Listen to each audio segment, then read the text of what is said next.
의사소결을 선언합니다. 네, 계속해서 질의하실 의원님 계십니까? 김순희 의원님 질의해 주시기 바랍니다. 네, 김순희 의원입니다. 장시간 동안 고생이 많으십니다. 전 주택국에서 질문인데 사실은 이거 뭐 도시주택국 전체가 해당하는 거라고 저는 생각합니다.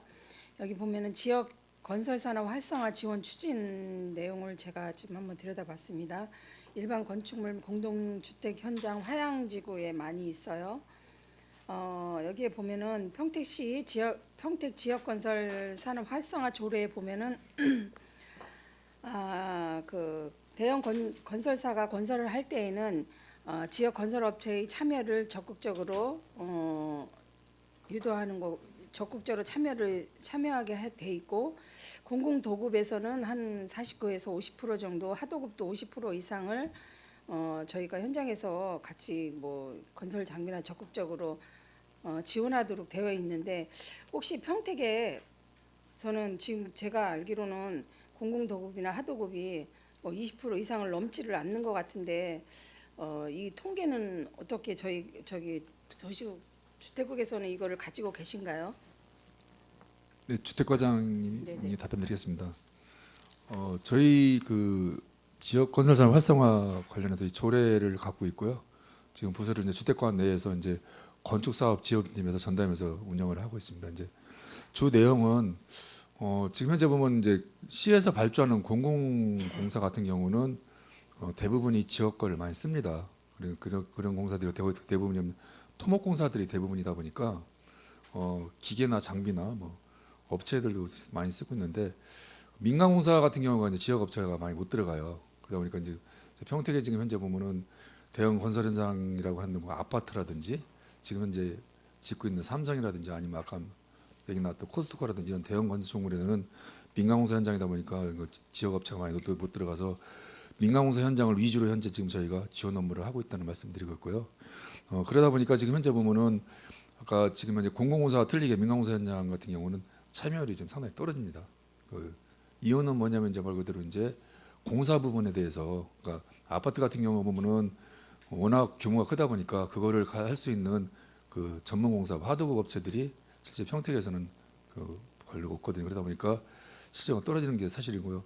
다만 저희는 현재 그 지역에서 들어갈 수 있는 업체들이 이제 뭐냐면 이제 그 장비라든지 레미콘, 인력이라든지 아니면 지역에서 생산되는 장비, 그 건설 자재들 이런 거 위주로 현재 지역 업체를 쓰는 걸로 이제 지원을 하고 있습니다. 현재.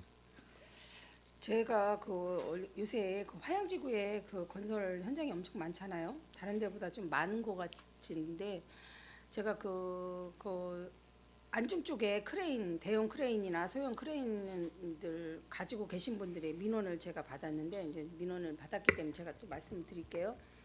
그 화양지구에 작거나 크게 공사 현장에, 저희들도 저번에 공사장에 갔을 때는 그쪽에서도 다 지역 거를 많이 써주겠다고 하고, 그 공사 관련 업체들도 다 그렇게 말씀을 하셔서 저는 이제 그 저희 지역계에 많이 들어간다고 생각을 했는데, 뭐 대형 크레인이나 뭐 이런 거 보면은 거의 다 뭐 서울 남바나 아니면 대전 남바 이런 게 거의 많아요. 그래갖고 저는 사실은 지역에 있는 그 건설 장비, 대형 건설 장비를 갖거나 소형 건설 장비를 가지고 계신 분들이, 여기는 크레인 가지고 계신 분들이, 크레인 공장이 뭐 사실 크레인 업체가 31개나 있어요, 평택에. 그럼 31개면 화양지구에 30 몇 개가 공사가 하고 그러면 좀 분포적으로 해갖고 그분들도 저 소득이 많을 거라고 생각하는데, 옛날만큼 삼성에 했을 때는 많이 들어갔대요. 그런데 지역 할 때는 더 많이 덜 못 들어간다 그래고, 뭐 대부분 업체가 사실은 처음에 계약을 하실 때 지역 업체를 많이 써달라 이렇게 계약을 하시는 거는 저도 알고 있어요. 그래갖고 지역을 활성화시키고 지역 업체들을 저기 소비를 저기 촉진시키려고 하시는 건데, 대부분 또 그쪽에서는 일을 서로가 일머리라 그러나요? 그거는 서로가 불편한 것도 있고, 그래서 그런지 대부분 지역 업체들이 많이 좀 소외당하고 있는 것 같아요. 그래서 지역 업체의 장비나 뭐 이런 뭐 아까 말씀드렸듯이 공공도급이나 하도급 같은 거는 그만큼 저희 평택에 대형 건설업체에 같이 참여할 수 있는 저기가 인프라가 부족한 그만큼 적극적으로 협조할 수 있는 그만큼 대형 뭐 하도 업체가 없어서 부족해서 그렇다고는 해도 장비나 이런 거는 평택 거 지역 거를 써주는 거를 적극 추진했으면 좋겠어 갖고 제가 한번 말씀드렸거든요. 의원님뿐이 아니라 이제 각 그 지역구 의원님들께서 각 현장 때문에 이제 말씀을 많이 하시고 관심을 많이 갖고 계십니다. 이제 처음에 저희가 이제 전담 부서가 생긴 지가 한 8, 9년 되는 것 같아요. 이제 되는데 그 당시에 이제 지역 업체 장비가 참여율이 보면 어느 정도냐면 한 30% 선이었습니다. 그 당시에는. 그러다 보니까 이제 상당히 이제 지역 업체 많이 쓰라고 했었는데 지금 통계를 보면 장비가 한 60% 넘어요. 65% 가까이 됩니다. 지역 장비가 들어가는 게 물론 이제 그 중에서 아까 말씀드린 크레인부터 뭐 지게차, 덤프, 뭐 백호 여러 가지 종류가 많겠지만 토탈에서 한 65%가 들어가기 때문에 저희는 현재 보면 이제 장비 같은 경우는 이제 그 지역 업체들끼리 이제 경쟁하는 이런 구조다 보니까 이제 어느 정도 장비 같은 경우는 이제 안정화가 돼 있다고 현재 지금 저희 판단하고 있어서 근데 지금 현재 다만 이제 뭐냐면 지금 현재 보면은 아시겠지만은 건설 현장이 이제 반으로 줄어들었어요. 그러다 보니까 이제 경쟁이 지역업체들끼리 너무 심하다 보니까 이제 개중에 보면 말 그대로 더 많이 좀 지원을 하고 하는데 장비 같은 경우는 굉장히 치열하다는 말씀드려가지고 그리고 다만 이제 저희는 현장에다 대고서 지역 거 쓰는 걸 계속 통계를 잡아놓고 있기 때문에 지금 현재 보면 아마 다른 의원님들도 지금 현재 뭐 요거 때문에 그 시정 요구 자료에서 요구하셔서 제출했거든요. 보면 이제 보면 각 내용에 보면 데이터 나오거든요. 이제 65% 쓰고 있습니다. 그래서 보면 장비는 어느 정도 안정화되는 걸로 해서 보면 편차는 있겠지만 이제 진행을 하고 있다는 말씀드리고 네미콘 같은 경우도 현재 보면 저희가 한 50%가 넘어요. 55%가 가까이 됩니다. 근데 왜 7, 80%를 못 채우냐고 이런 말씀하시는데 저희 평택에는 네미콘 업체가 6개밖에 안 돼요. 예를 들어서 안성이 11개고 화성이 12개다 보니까 적경지에서 들어오는 것 때문에 이제 그래서 저희는 그래도 지역에 있는 네미콘 업체는 거의 다 들어가는 식으로 현재 운영을 하고 있어서 나름대로 이제 보면은 부족한 부분이 있다 하더라도 아마 계속해서 의원님 지적하신 내용에 대해서 지역 업체 들어가게끔 많이 노력하겠습니다. 네, 알겠습니다. 지역 업체 활성화를 위해서 힘써 주시기 바라겠고 이 장비 업체 그 사용 데이터가 나오면 매뉴얼이 나오면 저한테도 좀 하나 부탁드리겠습니다. 네, 알겠습니다. 네, 알겠습니다. 네, 마치겠습니다. 네, 김순희 의원님 수고하셨습니다. 계속해서 질의하실 의원님 계십니까? 네, 김승겸 의원님 질의하시기 바랍니다. 네, 김승겸 의원님. 건축허가과 회장님. 평택시는 아직도 도농 복합 도시예요. 농업에 종사하시는 분들이 2만 명이 넘고 농가 수도 거의 9천 가구, 8,700가구가 넘는 걸로 알고 있는데 이들의 수입원은 농사예요. 그래서 소농이고 수익이 굉장히 적죠.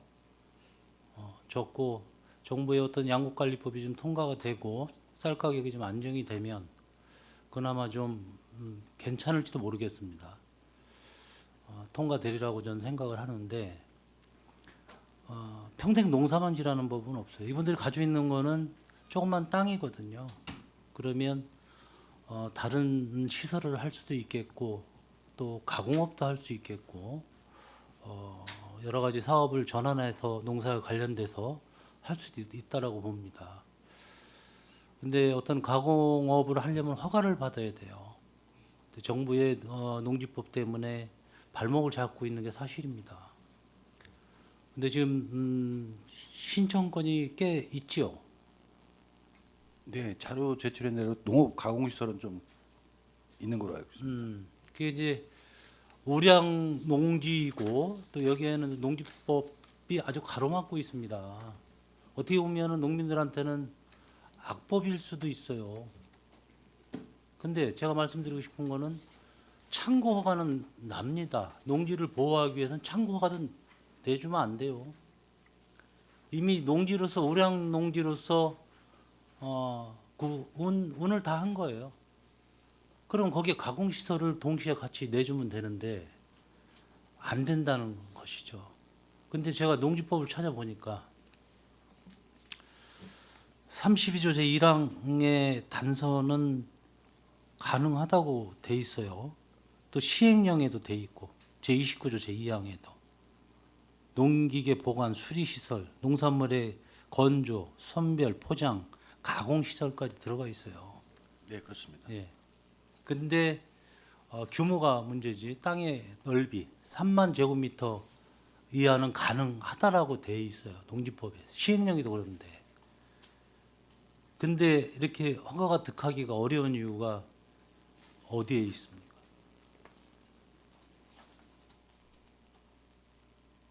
정확한 답변은 제가 지금 뭐 드릴 수는 없겠지만 실제로 법령상에 묶여 있기 때문에 저희가 검토가 좀 안 되는 것 같습니다. 어차피 이제 농업진흥구역 같은 경우에는 농업 생산시설이나 농업 시설 같은 경우에는 가능하다고 보여지지만 실제로 제가 3만까지는 제가 정확히 파악을 못하고 있어서 별도로 제가 보고를 드려야겠습니다.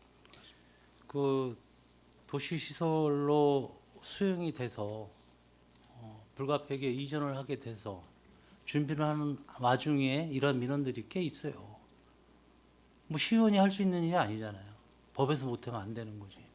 그러나 그 자리에서 허가를 담당하고 계신 분들은 최대한 노력을 좀 해서 사례를 좀 찾아보고 할 수 있는 방법이 있는가를 좀 확인을 해서 자꾸 두들겨 봐야 된다는 거죠. 법대로 안 되면 그만이 아니고 왜 안 되는지를 좀 상부에 건의도 하고 안 되면 법 개정도 해야 되는 거 아니겠어요? 당연히 여기 저희- 꺼는 제 자료를 받아보니까 네네. 20년도부터 35건이 지금 협의 중이거나 요거는 저기 협의해서요 가공 처리설이 나간 이게 건이에요. 나간 건이에요. 네네 그렇습니다. 그러면 또 협의가 되고 있는 건들이 있을 건데 여기는 된 거는 어떻게 됐느냐는 얘기죠. 여기 우량농지도 있을 거라고. 그 전에도 사실상 보면은 예전에 안 된 건이 없어요. 안 된 건이 네, 제가 아주 없는 건 아니었어요. 그러나 한 군데 허가를 내주다 보면 옆에 또 우후죽순 생겨서 안 된다. 법에 어긋난다. 전에는 됐고 지금은 안 되고. 농지가 엉망이 된다는 얘기죠. 그건 충분히 이해를 하겠는데 어떤 환경이나 거리 제한이나 위치를 적정하게 살펴서 허가를 내줘야 된다. 그 범위 내에서는. 제가 봐도 충분히 허가가 날 수 있는 지역임에도 불구하고 안 된다는 거, 안 된다. 그러니까 의원님이 갖고 계신 자료는요 저희가 진흥구역 내에 가공시설이 처리가 된 사항을 드린 거고요. 그러니까. 제가 안 된 사항은 별도로 한번 검토하겠습니다. 네. 이렇게 많이 됐는데 지금 몇 년째 답보 상태에 있는 가공업 하시려고 하시는 분들이 계세요. 제가 이 자료를 일부러 달라고 그랬어요.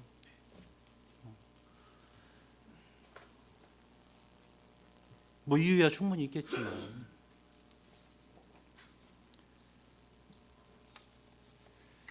다시 한번 여기에 대해서 좀 접수된 게 많이 있을 거예요, 과장님. 예, 제가 안 된 거 위주로 한번 검토를 해서요. 예. 그거는 별도로 제가 자료 파악해서 보고 예, 그 되는 대로 보고 드리겠습니다. 농지 전용이 되는지 도시계획 심의에서 충분히 통과가 될 수 있는 가공업인지 판단을 하셔가지고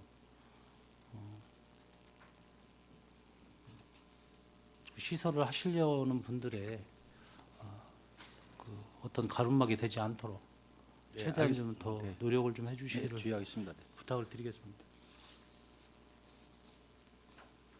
이상희 과장님 하실 말씀 있으세요? 중에서 답변드리면 예.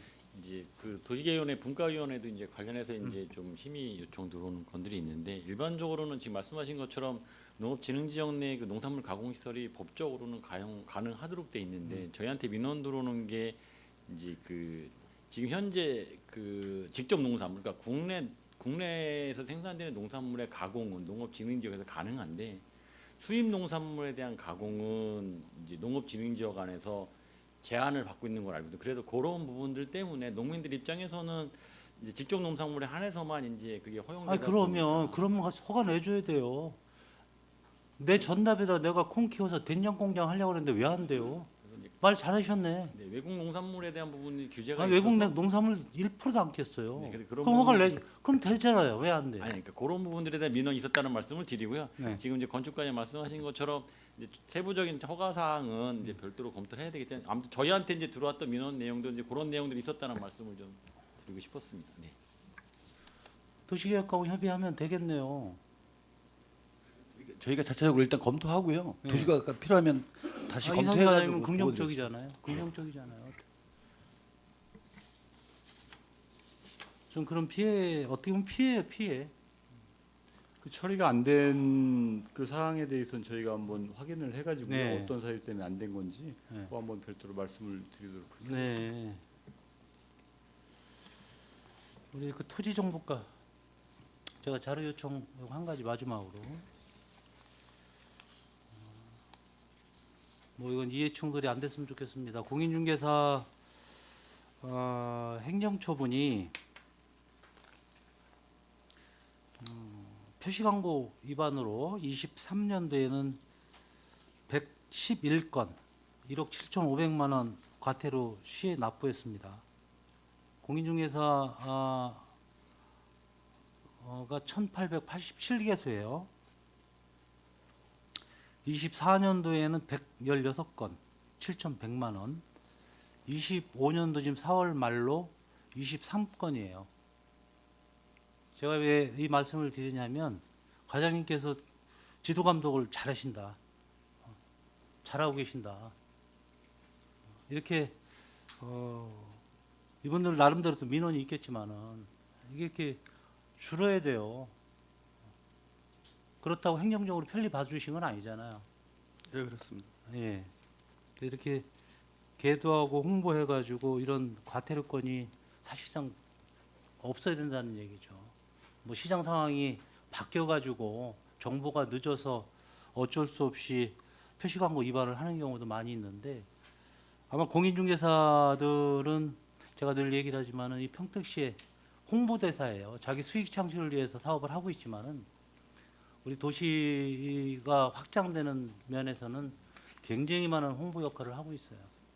아무래도 저희도 이제 23년도에 많은 이제 표시광고 부분이 이제 많이 위반이 돼가지고 이제 그 이후로는 이제 어떤 중개사분들에 대한 교육 강화, 그다음에 홍보, 그다음에 지금 올해부터는 이제 맞춤형 그 사례 위주로다가 많이 이제 다달이 홍보를 하고 있습니다.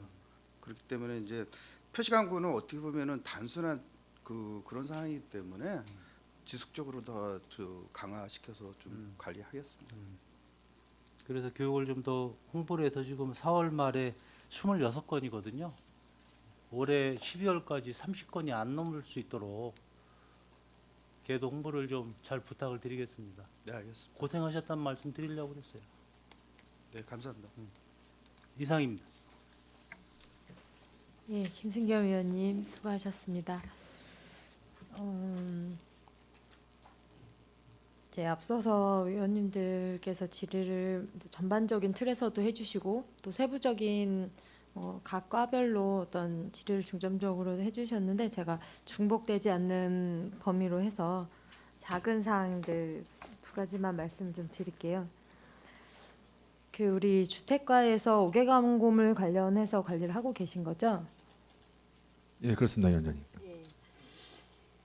이제 아까 초반에 이 감사 시작할 때 주요 업무 보고 내용 중에도 시민과 함께하는 불법 광고물 없는 도시라고 하셨어요. 지금 현재 계속 진행을 하고 있는 사안이고, 네, 그렇습니다. 예. 예. 그 불법 광고물 단속을 어떻게 하고 계신 건가요? 지금 현재 보면 저희 시는 이제 개발이 많은 시다 보니까 이제 그 분양이라든지 이런 거에 대한 유동 광고물, 현수막을 지금 많이 붙이고 있어서 현재 보면 그거를 위주로 많이 단속을 하고 있습니다. 현재 보니까. 현수막. 예. 제가 지난번 회기 때도 말씀을 드렸고 이전 회기 때도 계속해서 말씀을 누차 드렸던 기억이 납니다. 불법 광고물에 현수막만 있는 것이 아니라 길거리에 폐차 수준의 자동차를 활용한 광고물들, 우게 간판처럼 만들어 놓은 시설물들 이런 것들이 곳곳에 보이는데 그것에 대해서 좀 정비를 해 주십사라고 말씀을 드렸었어요. 기억하십니까? 네, 기억하고 있습니다. 네. 예. 그러니까 뭐 이제 간단하게 예시를 들면 지금 화면 되나요? 예. 이것 말고도 굉장히 많은데 그냥 제가 대표적으로 간단하게 띄우려고 준비를 한 내용인데, 지금 보면 인도 위에 올라가 있고 교통섬에 올라가 있어요. 이제 미관상으로도 좋지 않지만 시민분들이 보행함에 있어서도 굉장히 좋지 않은 상황인 거죠. 네, 그렇습니다. 제가 봐도 그렇습니다, 위원장님. 이런 불법 광고물에 대한 단속 현황이 있나요? 지금 차량에 대해서 단속한 실적은 제가 알기로는 아직 없는 걸로 알고 있고요. 저희가 지금 현재 보면은 그 유동 광고물 같은 경우는 일단은 광고물 하면 이제 시정 계도를 하고 그다음에 시정령을 내리는데, 저런 같은 경우는 계도를 할 수 있는 상황이 아니어가지고 내부적으로 좀 검토를 해서 지금 말로 직접 단속하는 이런 거 검토 좀 해달라겠습니다. 지금 현재 보면은 저희가 계도 기간 떼어오면 저런 거는 또 이동하면 그만이기 때문에 좀 그럼 저희가 앞으로도 계속 이동하면 그만이니까 동해번쩍 서해번쩍 하면서 네, 이렇게 광고를 하고 보행 환경을 방해하고 그러니까 이런 사안들 그냥 두실 거예요? 계고가 없는, 그러니까 계도가 없이 그냥 바로 그냥 단속하는 이런 거 좀 검토 좀 해보겠습니다. 언제까지 검토를 하실 건가요? 하여튼 별도 현재까지 단 한 건도 없어요. 이것에 대해서 어떤 행정 명령을 하거나. 민원 들어와가지고 저희가 보면 이제 이런 거 같은 경우 민원이 들어오고 하면은 얘기를 하면 가서 보면 다 치우잖아요. 치우고 그래가지고 이제 했는데, 저런 게 이제 계속 반복적으로 나오게 되면은 저희가 이제 그러한 어떤 계도가 아닌 직접 과태료라든지 이런 거를 검토 좀 해서 좀 더 강력한 이런 걸 좀 검토하겠습니다. 계도해서 될 부분이 아닌 것 같아요. 이런 부분들은 지금 네. 이거 말고도 중고차 업체 해서 정식으로 5개 광고물로 신고를 하고 하도록 되어 있잖아요. 저런 건 다 원칙적으로는. 이제 그렇죠? 불법으로 보시면 될 것 네, 같습니다. 이건 불법이에요. 네, 그렇습니다. 네. 그러면 정상적인 범주 내에서 신고를 하시고 광고를 하시는 분들도 있고 5개 간판으로 제대로 해서 하시는 분들도 많은데, 그분들은 그럼 저런 방법을 몰라서 그렇게 지키고 계신 건 아니잖아요. 네, 그렇습니다. 그러면 검토하겠습니다가 아니라 실제로 단속을 한 결과물도 다음에는 가지고 오셔야 되고, 네, 알겠습니다, 위원장님. 네, 그렇게 저런 하겠습니다. 부분들 일반 보행자들도 힘들지만 장애가 있으신 분들은 더 힘들고 위험한 상황이 될 수 있어요. 네, 계속 간과를 하고 계시고, 그리고 이제 뭐 물론 도시계획과장님 계시고 하는데 이게 누차 말씀을 드리는 부분인데, 인위적으로 이렇게 가꾼 시설물들이 있는 곳이나 특정 구역만이 우리 경관 자원이 아니에요. 그렇지 않습니까? 우리 뭐 경관 자원 조사, 기초조사 용역도 하고 여러 가지로 해서 지금 현재 평택시 도시 내 도시미관을 예쁘게 하겠다, 이렇게 하겠다라고 지금 방향을 잡고 움직이고 계신데, 기본적인 저런 뭐 말끔하게 이제 잘 정비된 거리도 충분하게 도시경관 자원으로 들어갈 수 있어요. 그렇죠. 아름답고 깨끗한 도시를 그래서 만들려고 하는 거고. 그런데 그거 기본부터 정비가 지금 안 돼 있는데 도시미관을 어떻게 만들고, 여기저기 지금 방치된 저런 폐업 후에 버려진 간판들, 주인하고 연락이 안 되니까 그냥 방치 곳곳에 많죠. 제가 사진을 진짜 다 띄우려고 하다가 충분히 알고 계시는 내용이라고 생각을 하고 띄우진 않았어요. 다음번에 다음 회기 때 돌아오실 때 네, 정확하게 어떻게 계도를 하고 있는지, 뭐 행정 대집행을 한다든가, 우리 과태료도 물 수 있지 않습니까, 사실? 네, 위원장님 지적해 주신 거 저희가 충분히 인지하고요. 다음 회기 때 위원장님한테 그런 결과물 제출하도록 하겠습니다. 알겠습니다. 조금씩이라도 나아질 수 있도록 좀 신경을 잘 써주셨으면 좋겠습니다. 그리고 한 가지 더, 지방보조 사업 그 내용 중에 우리 소규모 공동주택 지원 사업 하고 있죠. 예, 건축업과에서 하고 있습니다. 예. 근데 지금 제가 자료를 여러 가지로 받아보고 사전에 확인을 해봤더니, 건축허가과에서 노후 공동주택 소규모 유지보수 공사 보조금으로 이제 지원하고 있고, 지원 예산이 어느 정도 됩니까? 올 예산이 5억입니다. 그렇죠.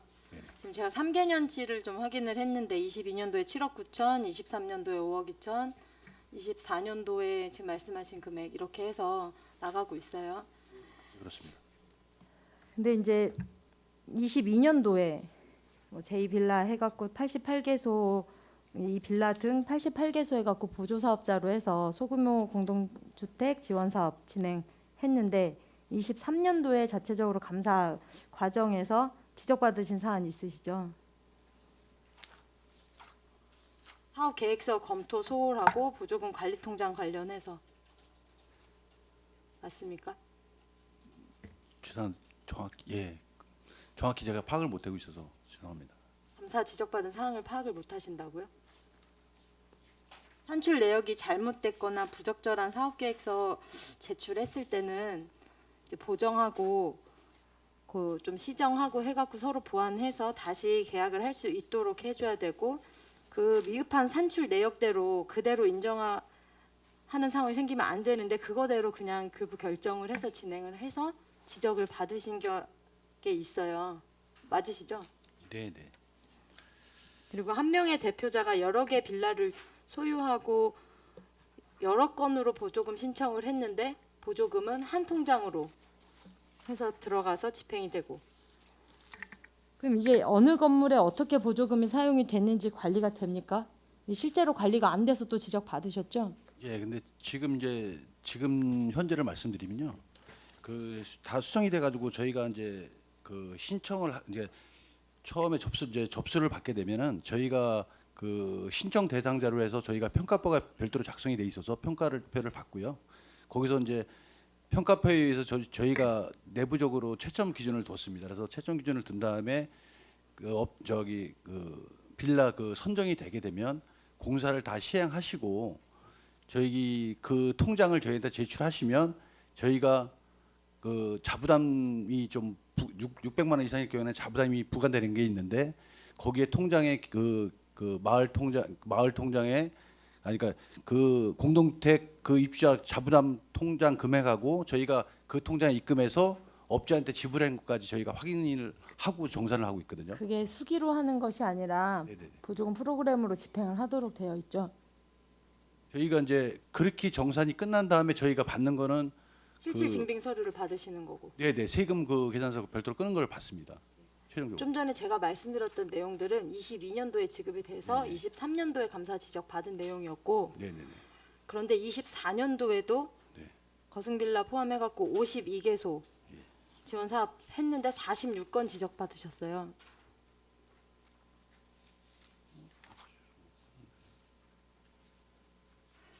보조사업자가 그 자부담 전용 통장 개설해서 사용을 하도록 엄연하게 이제 되어 있는데 그 여부 확인하지도 않고 보조금이 지급된 내용으로 지적 받으신 거 있고, 정산할 때 자부담 관리 그 통장 입출금 내역 좀 전에 확인하신다고 하셨는데 정산 검사 자체를 그 프로그램 상에서 완료 처리해 갖고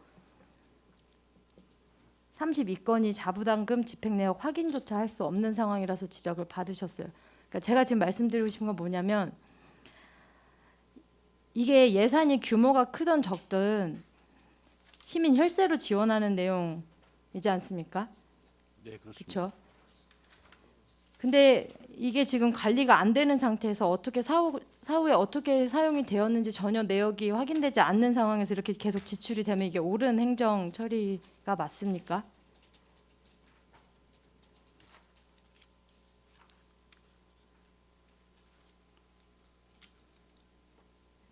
과장님 지금 자료를 보실 때가 아니라 동일 사항이 반복해서 지적하고 또 지적이 되고 있다고 하는 거는 이제 그 행정상 그 물론 책임이 있는 거고요.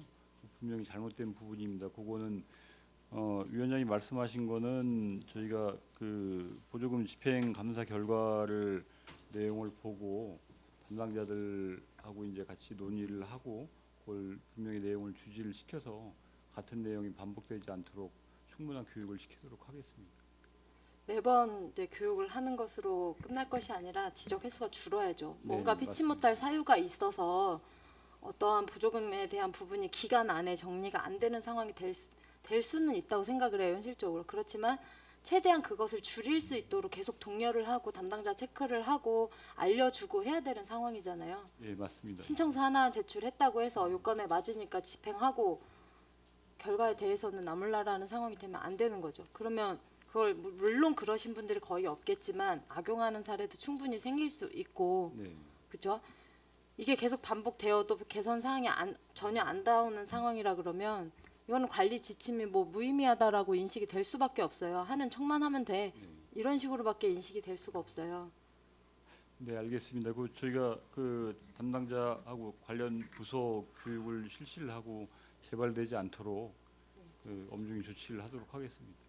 25년도 건에서는 얼마나 이런 지적이 나오는지 얼마나 줄었는지 제가 꼭 관심 있게 보겠습니다. 네, 알겠습니다.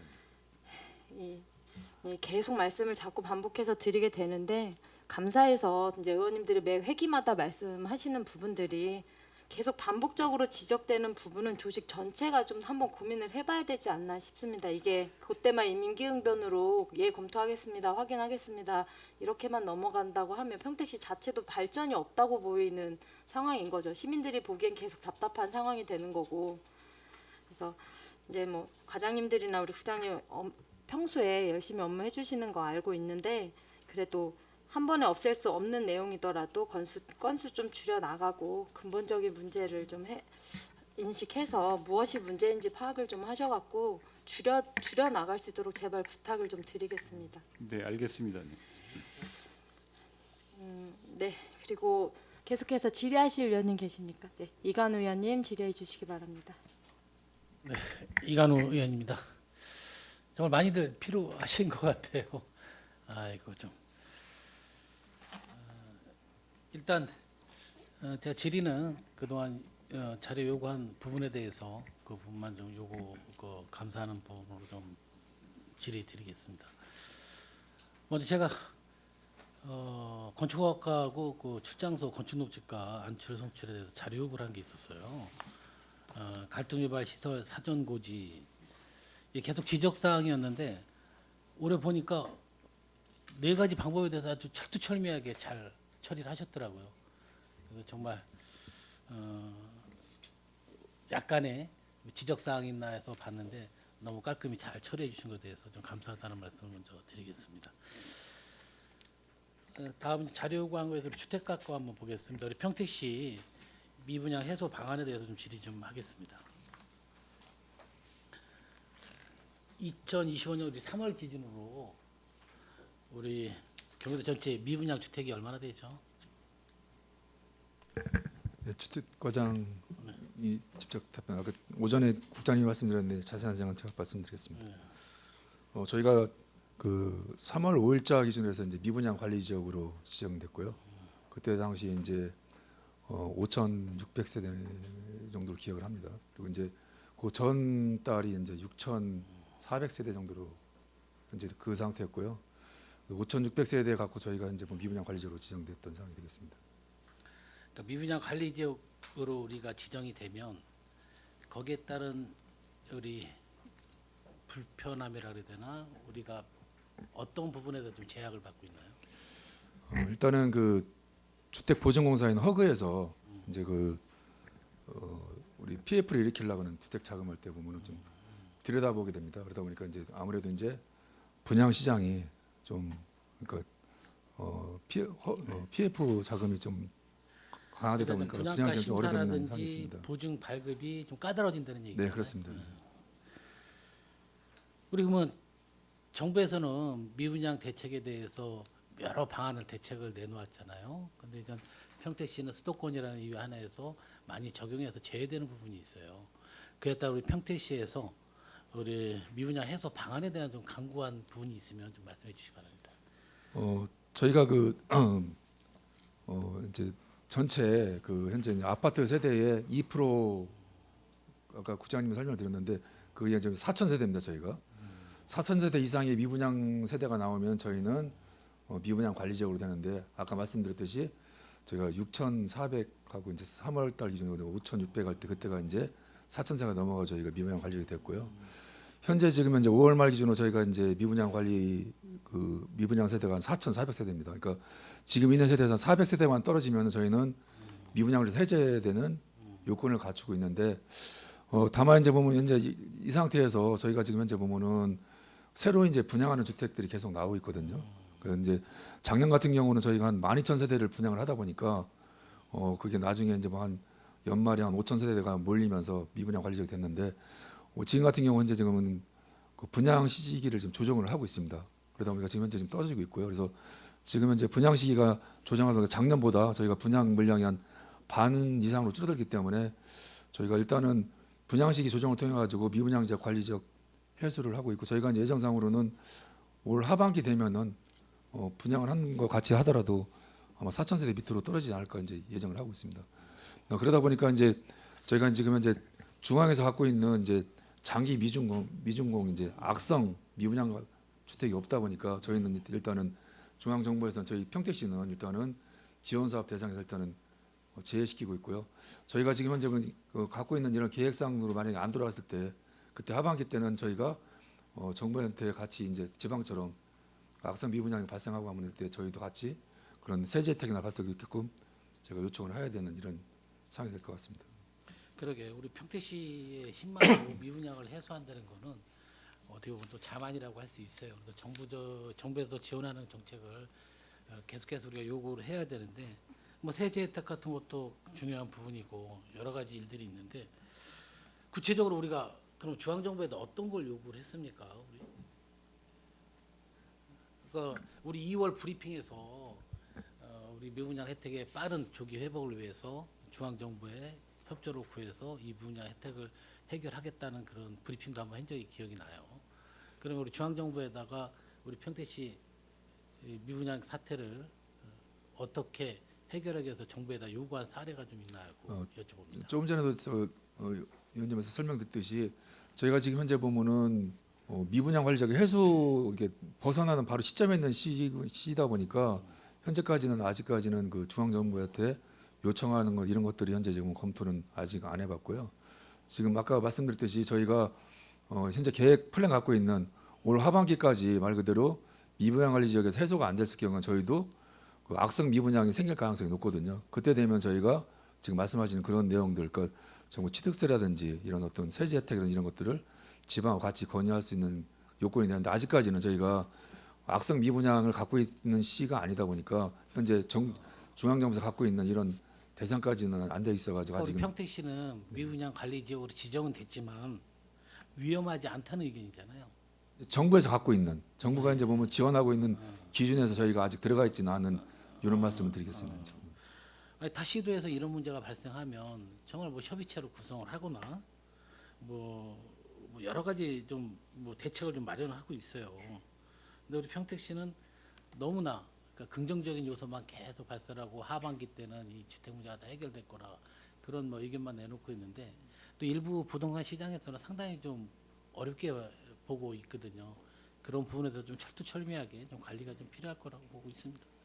네, 알겠습니다. 그리고 이제 그런 것들이 지금 현재 보면 저희가 이제 얼마 전에 고덕에서 이제 그 아파트 분양을 하나 하는 게 있는데, 그게 이제 1차에서 완판을 되다 보니까 현재 보면은 어떤 전체적인 분양 시장 쪽에서 평택에 대한 이런 우려 사항들이 조금 해소되어 있는 이런 분위기다 보니까 저희가 아까 위원님이 지적하시는 거에 대해서 어필하기가 조금 그런 입장인 것 타 같습니다. 지역에서는 실은 신규가 들어서는 것도 상당히 좀 제한을 둬요. 막 보류를 하거나 용적률도 상당히 좀 그러니까 줄여버리거나 확대하거나 뭐 그 유동성 있게 좀 하는데, 우리 시는 아직 그 단계는 아니라는 말씀이시죠?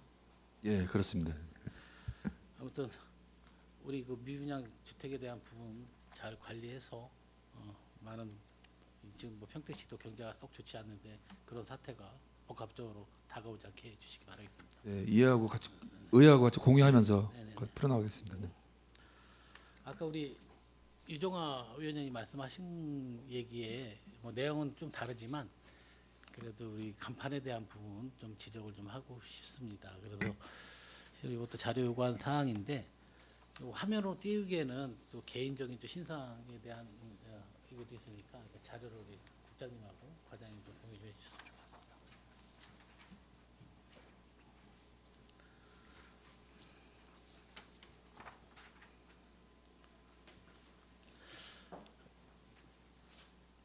우리 지주이용 간판의 규정은 어떻게 되어 있습니까?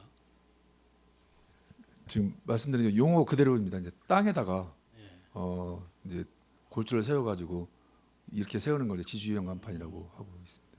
그래도 그거 신고하고 허가 기준이 있지 않습니까? 지주형 간판이 이제 3m 이상이 되면은 이제 허가 대상이고요. 그 미만은 신고 대상인데 이런 지금 주신 사진을 보니까 이거는 이제 높이를 보니까 허가 대상에 기운 것 같습니다. 그렇죠. 뭐 허가 대상 아닌 것도 있어요. 오른쪽 사진 보면 실은 50cm 이상은 보도하고 벗어났지만 그 위에 나온 입간판이 50cm 안쪽으로 보도 쪽으로 들어와 있거든요. 이게 높지도 않기 때문에 이게 상당히 좀 머리에 닿을 소지도 있고 아니면 뭐 물건 이동에다 부딪힐 염려도 있고 이런 부분들이 상당히 우리 평택시에 많이 존재하고 있어요. 그래서 우리 지주이용 간판에 대한 한번 정비가 필요하지 않을까 생각을 하는데 그런 계획은 좀 갖고 있는지 한번 여쭤보고 싶습니다. 지금 이제 저희 아마 우리 의원 업무 보고 자료에도 아마 있는 걸로 알고 있는데요.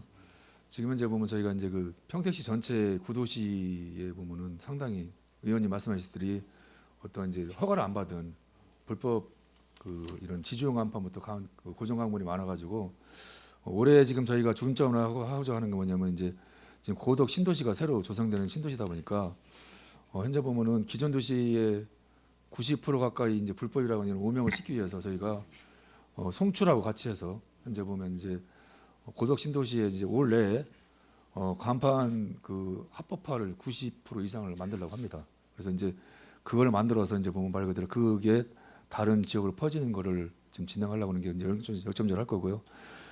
지금 현재 말씀하시는 아까 이런 것들은 이제 특별한 어떤 이제 지주용 간판에 대한 것들인데 보면은 일단은 저희는 도시 개념을 해서 신도시 일단은 불법 없는 광고물 없는 거리를 지금 조성해서 그 분위기를 이런 기존 도시까지 끌고 가려고 하는 전략으로 현재 진행하려고 하고 있습니다. 오히려 신도시에는 이런 간판들이 이렇게 난립하게 존재하지는 않아요.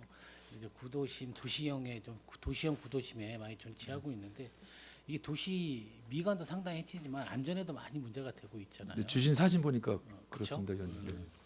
그다음에 우리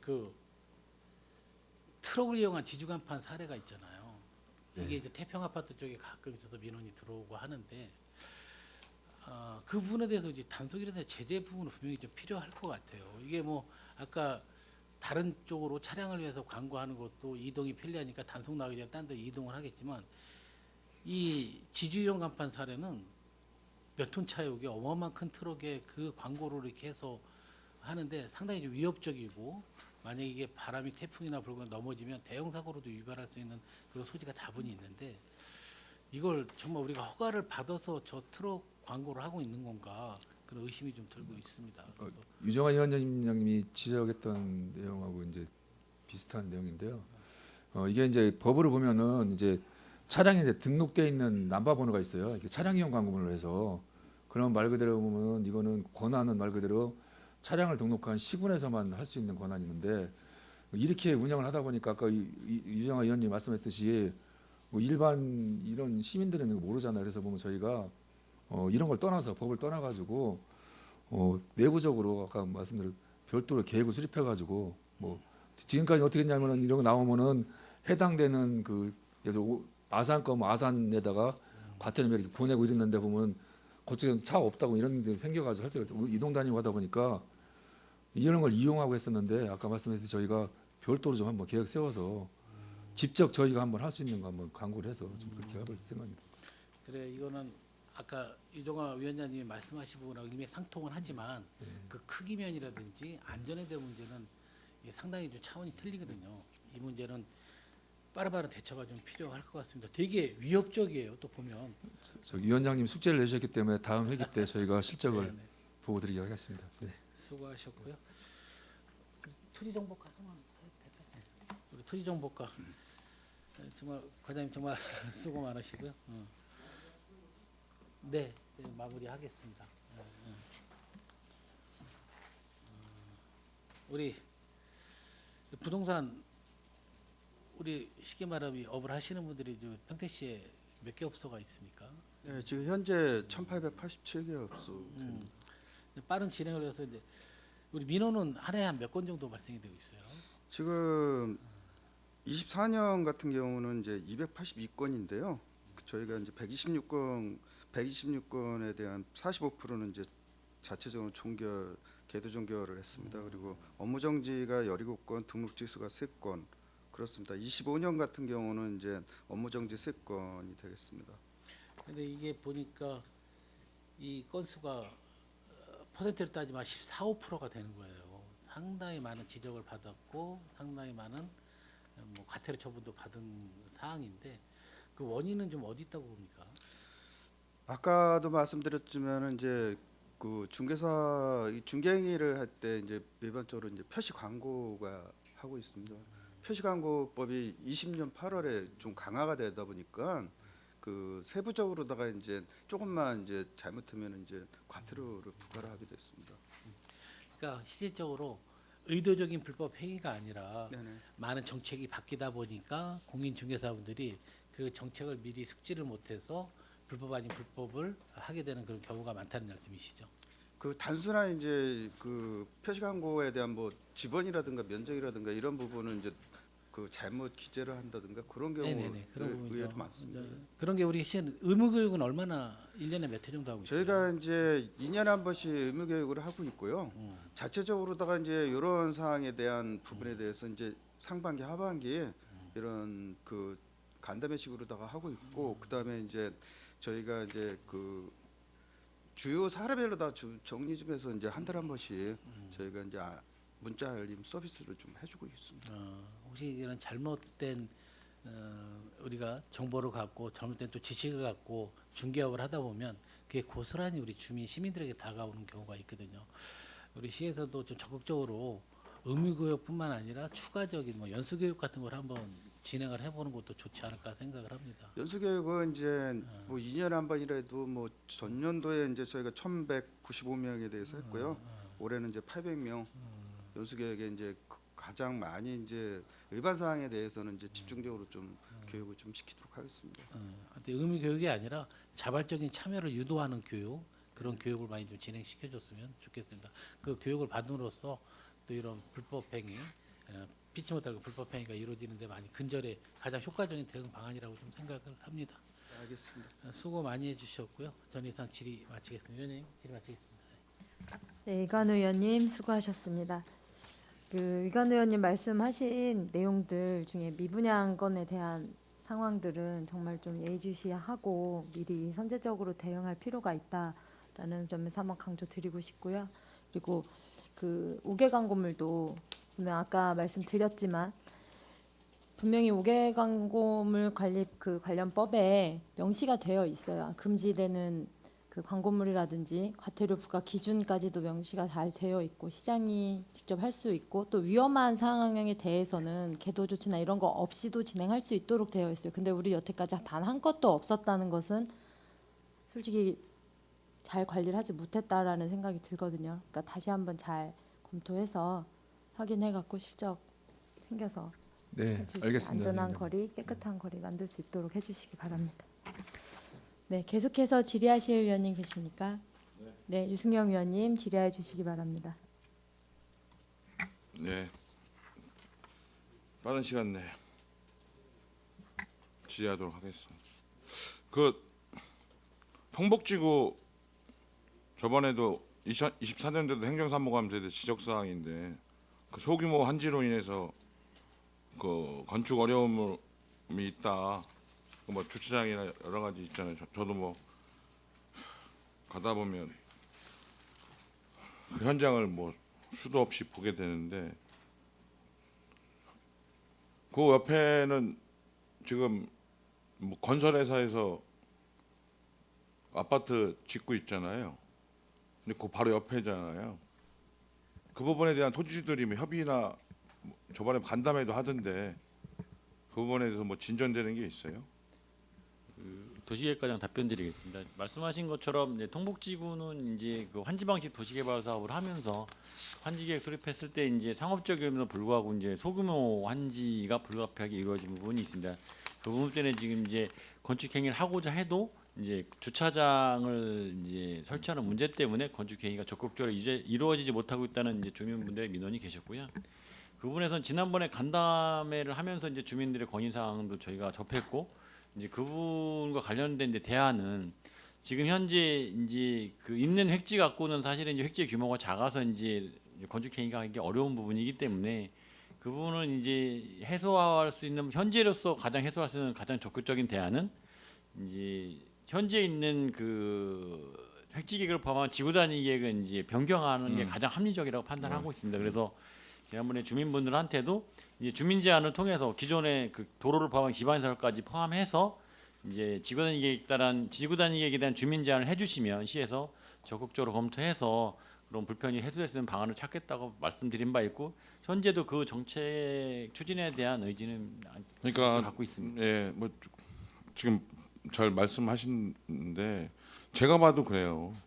그러니까 그 시대적 이 상황 변화 속에서 지금 있는 그 짓고 있는 아파트 부지들이 사실은 썩 공간 자체가 여유 있거나 이런 상황이 아니고 그건 뭐 교통 환경 영향 그 받아서 조치 사항도 제가 쭉 봤는데 그래서 좀 일정 부분은 공공 기여를 좀 받아서 도로폭을 좀 확장하고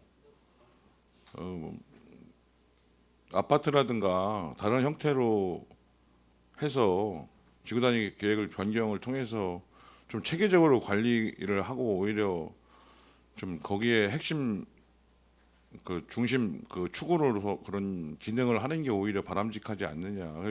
근데 또 거기 보면 이제 개별적으로 또 상가를 몇 군데 지었더라고. 그러니까 그런 게 이제 우후죽순으로 생기면 사업성이 또 떨어지고 또 분란들이 되기 때문에 좀 그 토지주분들이 해서 제안을 하면 제일 좋긴 하지만 좀 시도 좀 적극적으로 컨설팅을 해서 윈윈할 수 있는 방안들을 좀 오히려 저는 그게 봤을 때는 서로가 도움이 되는 방향이지 않을까 시의 입장에서도 그렇고 그런 좀 적극적인 좀 조치를 좀 요청드립니다. 네, 그 통복지구 자체가 이제 벌써 준공된 지 몇 년이 흘렀는데도 이제 건축 행위가 그렇게 좀 굉장히 좀 지난하게 진행되고 있는 건 이제 계획 자체가 문제가 있어서 저희도 충분하게 인지를 하고 있고 그 시민들하고도 좀 공감을 하고 있습니다. 그래서 저희도 그 도시계획과장 말씀드렸듯이 그 지구 단위 변경을 좀 적극적으로 좀 검토를 하고 있거든요. 그래서 그 기능에 맞게 그 지역이 좀 개발될 수 있도록 그렇게 적극 검토하겠습니다. 도로도 좀 확장할 수 있는 부분도 좀 반영하고 또 그렇게 해야 지금 말하는 평택역까지 그 라인 자체를 전면적으로 개조해서 도심을 완전히 새롭게 바꿀 수 있는 부분의 역할도 사실은 간접적으로 할 수 있단 말이죠. 예, 그러니까, 맞습니다. 예, 그런 부분에서 이렇게 사실 그렇게 토지주들이 여럿이 있는 경우에 우리가 그런 지원을 해주는 거는 어떻게 보면 시민들 그 다수의 어떤 이익에 부합하는 측면이 있단 말이에요.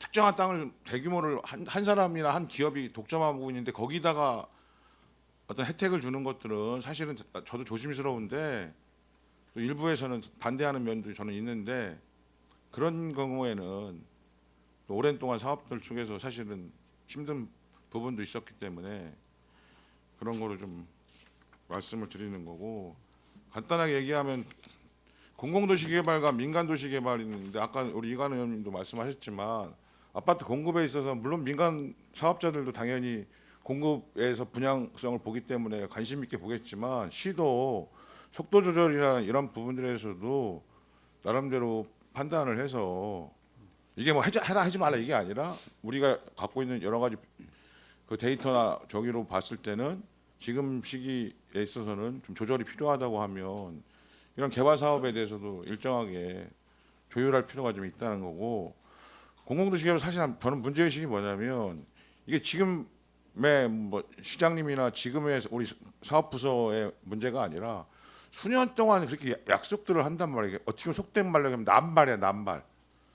그러는 부분을 다 나중에는 결국은 밀려서 이거 안 할 수도 없고 해야 될 수밖에 없는 처지에 몰리고 근데 이 사업성은 사실 없고 그러니까 이러지도 못하고 저러지도 못하는 속에서 울며 겨자 먹기로 이 사업 도시개발 사업을 공공에서 하게 되는 경우가 있단 말이에요.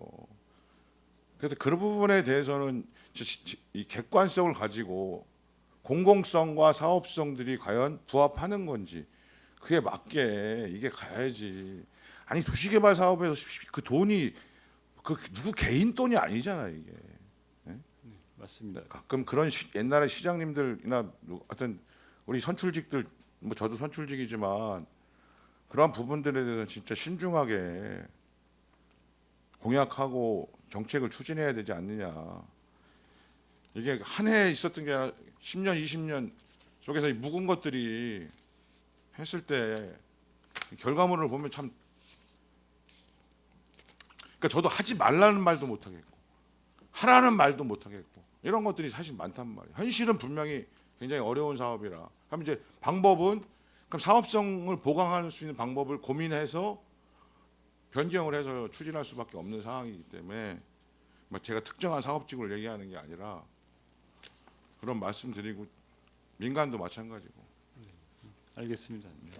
그다음에 그 지제 역세권은 뭐 사실 가장 핵심적인 또 사업 중에 하나니까 좀 특성 있는 도시로서 뭔가 좀 그동안 우리가 도시개발 쭉 해왔던 것들의 좀 객관적인 평가들 속에서 잘못됐던 부분들은 지양하고 가져가야 될 부분들에 대해서 잘 반영해서 좀 이루어졌으면 좋겠어요. 이건.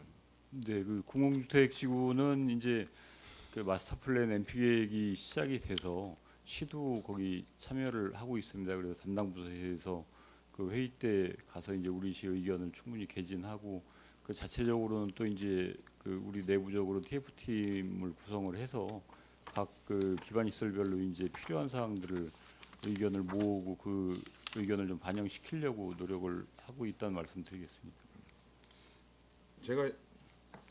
제가 아까 이게 방음벽 사실 여쭤보다가 고덕 쪽으로 간 부분이 이 녹지축이 처음 단계의 계획은 44m였단 말이에요. 근데 이게 20m로 줄였어. 녹지 공간을. 그러니까 44m 정도만 됐으면 굉장히 쾌적한 녹지 공간을 도로변에 우리가 쭉 갔는데 그걸 반을 잘라버려 이걸 했단 말이에요. 그럼 그게 만약에 주 도로라고 하면 주간선 도로라면 거기 아파트 지면 방음벽 설치 당연히 이런 건데 다른 데는 더 하잖아요. 사실 그나마 고덕은 뭐 20m로 확보돼 있는데 그러다 보니까 방음벽 설치 요구가 많을 수밖에 없다 이거죠. 그럼 도시계획을 할 때 도시개발 계획을 짤 때 녹지축들을 최대한 확보해서 방음벽은 최소화하고 녹지와 나무로 방음 역할을 담아낼 수 있게끔 그 속에서 정 필요하면 그 건물과 녹지 사이에 방음벽을 설치하는 원칙을 가지고 가야 되지 않느냐 이런 것 때문에 이제 그 얘기하다가 고덕 얘기가 좀 나간 건데 그 방음벽도 이제 그 아까 그 도시계획과장이 이제 그 지구 단위 수립 지침 지난번에 의회 보고 드렸듯이 거기에도 이제 방음벽 설치 위치를 그 저희가 지정을 해서 앞으로 이제 계획 수립에 그 반영이 될 수 있도록 그 늦은 감이 있지만 지금부터라도 이제 그렇게 시행되도록 그 추진을 계속 하겠습니다.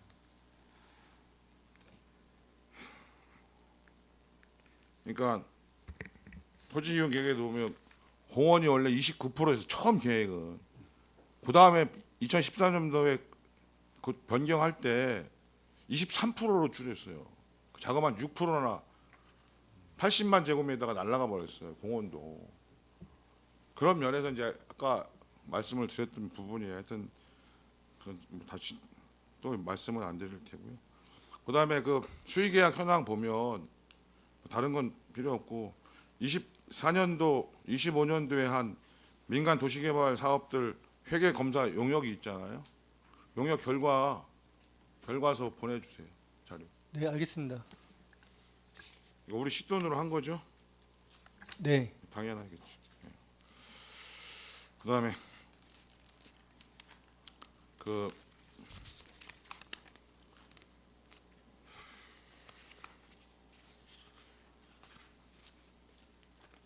말씀드리는 거. 그다음에 이 도시개발과 관련돼서 하나 더 말씀드릴게.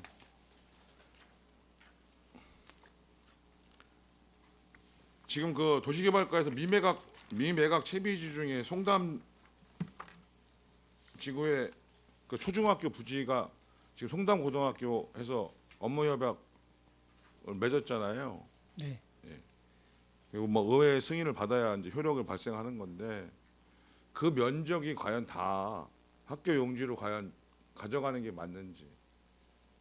그러니까 거기서 필요한 면적이 있을 거 아니에요? 초등학교하고 중학교 부지인데요. 그 두 필지를 합의를 해서 이제 가져가는 거로 이렇게 그게 23,000 정도 돼요. 근데 그 23,000이 다 꼭 필요한 건지, 그 학교를 운영하는데 필요한 적절한 부지는 주되 나머지는 다른 부분으로 시민을 위한 공간으로 조성해야 되는 거 아니냐라고 하는 거예요. 거기 이제 아직 일부 우리 아파트 주민분들은 여전히 초등학교는 세워야 되지 않냐 이런 요구 사항이 있는 상태니까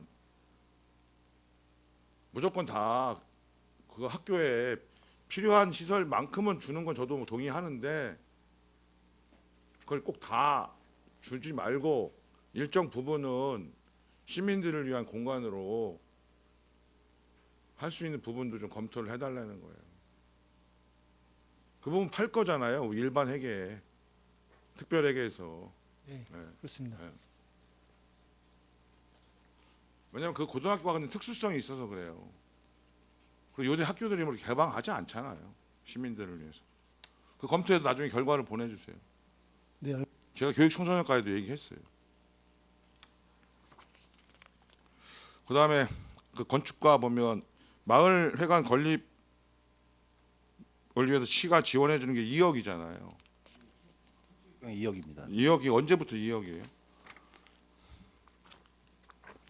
2023년까지 1억 8천이 나갔고요. 2024년부터 2억 정도로 하고 있습니다. 그러니까 2천만 원 정도 올렸는데 네네. 실제로 지금 공사비나 이런 단가로 따지면 이게 안 맞잖아요. 그러니까 이 부분은 근데 물론 상대적으로 이제 많이 적기 때문에 신규 수요가 근데 이제 오래된 데들은 새로 이제 부시고 새로 신축하는 부분들일 텐데 이 부분에 대해서 객관적으로 이걸 좀 평가해서 액수를 조정을 할 필요는 있지 않냐라고. 네, 의원님 말씀에 공감하고요. 내년 본 예산할 때는 좀 저희 좀 전문가나 좀 이런 사람들 얘기 들어가지고요. 금액은 좀 상향시킬 예정 갖고 있습니다. 검토해서 현실에 맞게 자부담이 있긴 하잖아요. 네, 네, 그렇습니다. 그렇다고 마냥 자부담을 올릴 수는 없으니까 네, 그 맞습니다. 부분은 검토해 주시고 그다음에 제가 갖고 있는 문제의식 중에 하나인데 주차 전용 건축물이 주차 용지에서 민간 공공 포함 30% 범위 내에서 지을 수 있잖아요. 네, 그렇습니다. 이게 기존보다 약간 늘어졌지. 이명박 정부 때 늘렸을 거예요. 제가 알기로 이게 그 사업 이제 분양이 잘 안 된다고 해서 더 확대시켰던 걸로 나는 기억이 나는데 이게 실제 그렇게 운영되는 거에 대한 고민이 있어요. 물론 이게 주차 부서에서도 관리 책임이 있는데 우리 거기서 시의 건축허가과에서도 허가를 낼 때 그 설계 자체가 실질적으로 부속 주차장이 아니잖아 이건.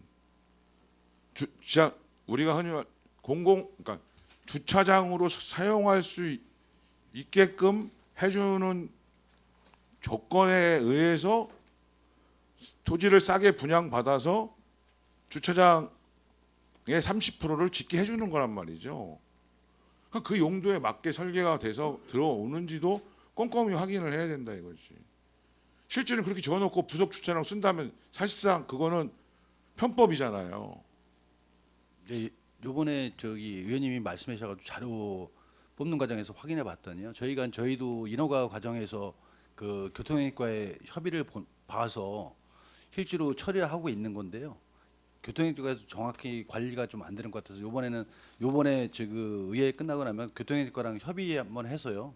그 부분에 대해서 좀 앞으로 관리가 될 수 있도록 그러니까 좀 계도도 하고 해드렸습니다. 네. 해서 그리고 이제 설계 단계에서부터도 그렇게 실제로 사용될 수 있게끔 꼼꼼히 좀 향후에는 그런 게 좀 잘 반영될 수 있도록 네, 건축학과도 좀 관심을 가져주십시오. 그다음에 그 주택과 저번에 보도자료 보니까 이제는 그 아파트 지을 때 예전과 같이 획일적으로 안 하고 좀 새롭게 디자인이나 그 건축물 심의를 하겠다고 발표된 게 있는데 그래서 진척된 게 있나요? 네, 그 작년 그 10월에 저희가 이제 공동주택 건축 기준안을 발표를 해서 지금 그거 갖고 이제 최근에 들어오는 이제 건축위원회 심의라든지 사업계획 승인은 다 적용시키고 있습니다. 이제 그러니까 좀 이제는 좀 아파트 평택에 있는 아파트들도 좀 새로운 모습으로 좀 탈바꿈 됐으면 좋겠어요. 그다음에 이거 뭐 잘한 부분인데 공동주택 지원 사업은 저번에 조례를 개정해서 적용하고 있는 거죠? 올해부터 적용하죠? 네, 올해 적용했고요.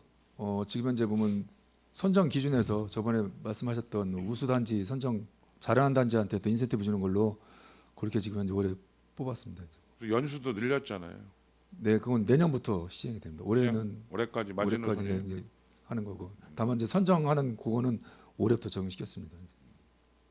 그러니까 내년부터는 그 연수가 15년인가요? 10년 이상 된 10년 이상? 아파트만 이제 되는 걸로. 그래서 그 부분도 가지고 있다가 고민을 하셔야 될 거예요. 10년이냐? 당장은 10년으로 가겠지만 또 15년 이렇게 어느 시점에 해 나가야 될지 대부분 많은 곳은 15년 이렇게 돼 있는 데도 있어요. 그렇죠? 하여튼 그거를 뭐 당장 어떻게 하려는 게 아니라 좀 시행하면서 수요나 이런 것들을 속에서 좀 판단할 필요도 있는 사항이 있는지 그런 것도 잘 검토를 해줬으면 좋겠어요. 네, 잘 알겠습니다. 그렇게 하겠습니다. 사실 5년에서 10년 늘린 건 어려운 부분이지만 어쨌든 누군가 해야 돼요. 그렇지 않으면 뒷감당하기 어렵잖아. 위원님들이 저기 같이 해주셔가지고 강행했던 것 같습니다. 네. 그다음에 평택시 공동주택 리모델링 기본계획 수립 용역은 이게 2월 되고 또 계속 늦어지는 이유가 뭐예요? 작년에 이제 해가지고 올해 2월 시켰고요. 지금 현재 용역 끝났습니다. 그리고 이제 다 완료된 사업입니다. 그래서 지금 리모델링 기본계획 수립 도까지 통과돼서 지금 수립 다 돼 있는 내용이 되겠습니다. 이제.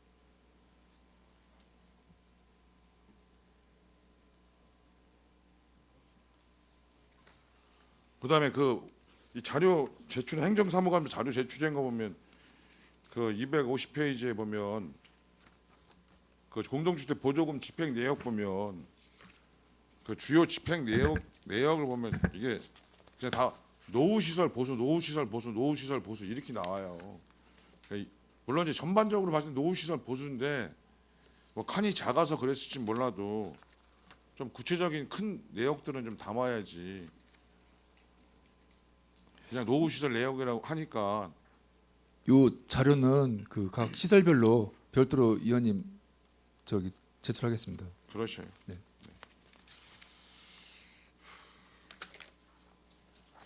그다음에 요 관련돼서 뭐 건축과도 그렇고 도시계획과 관련돼서 지금 우리 평택시는 상업 지역에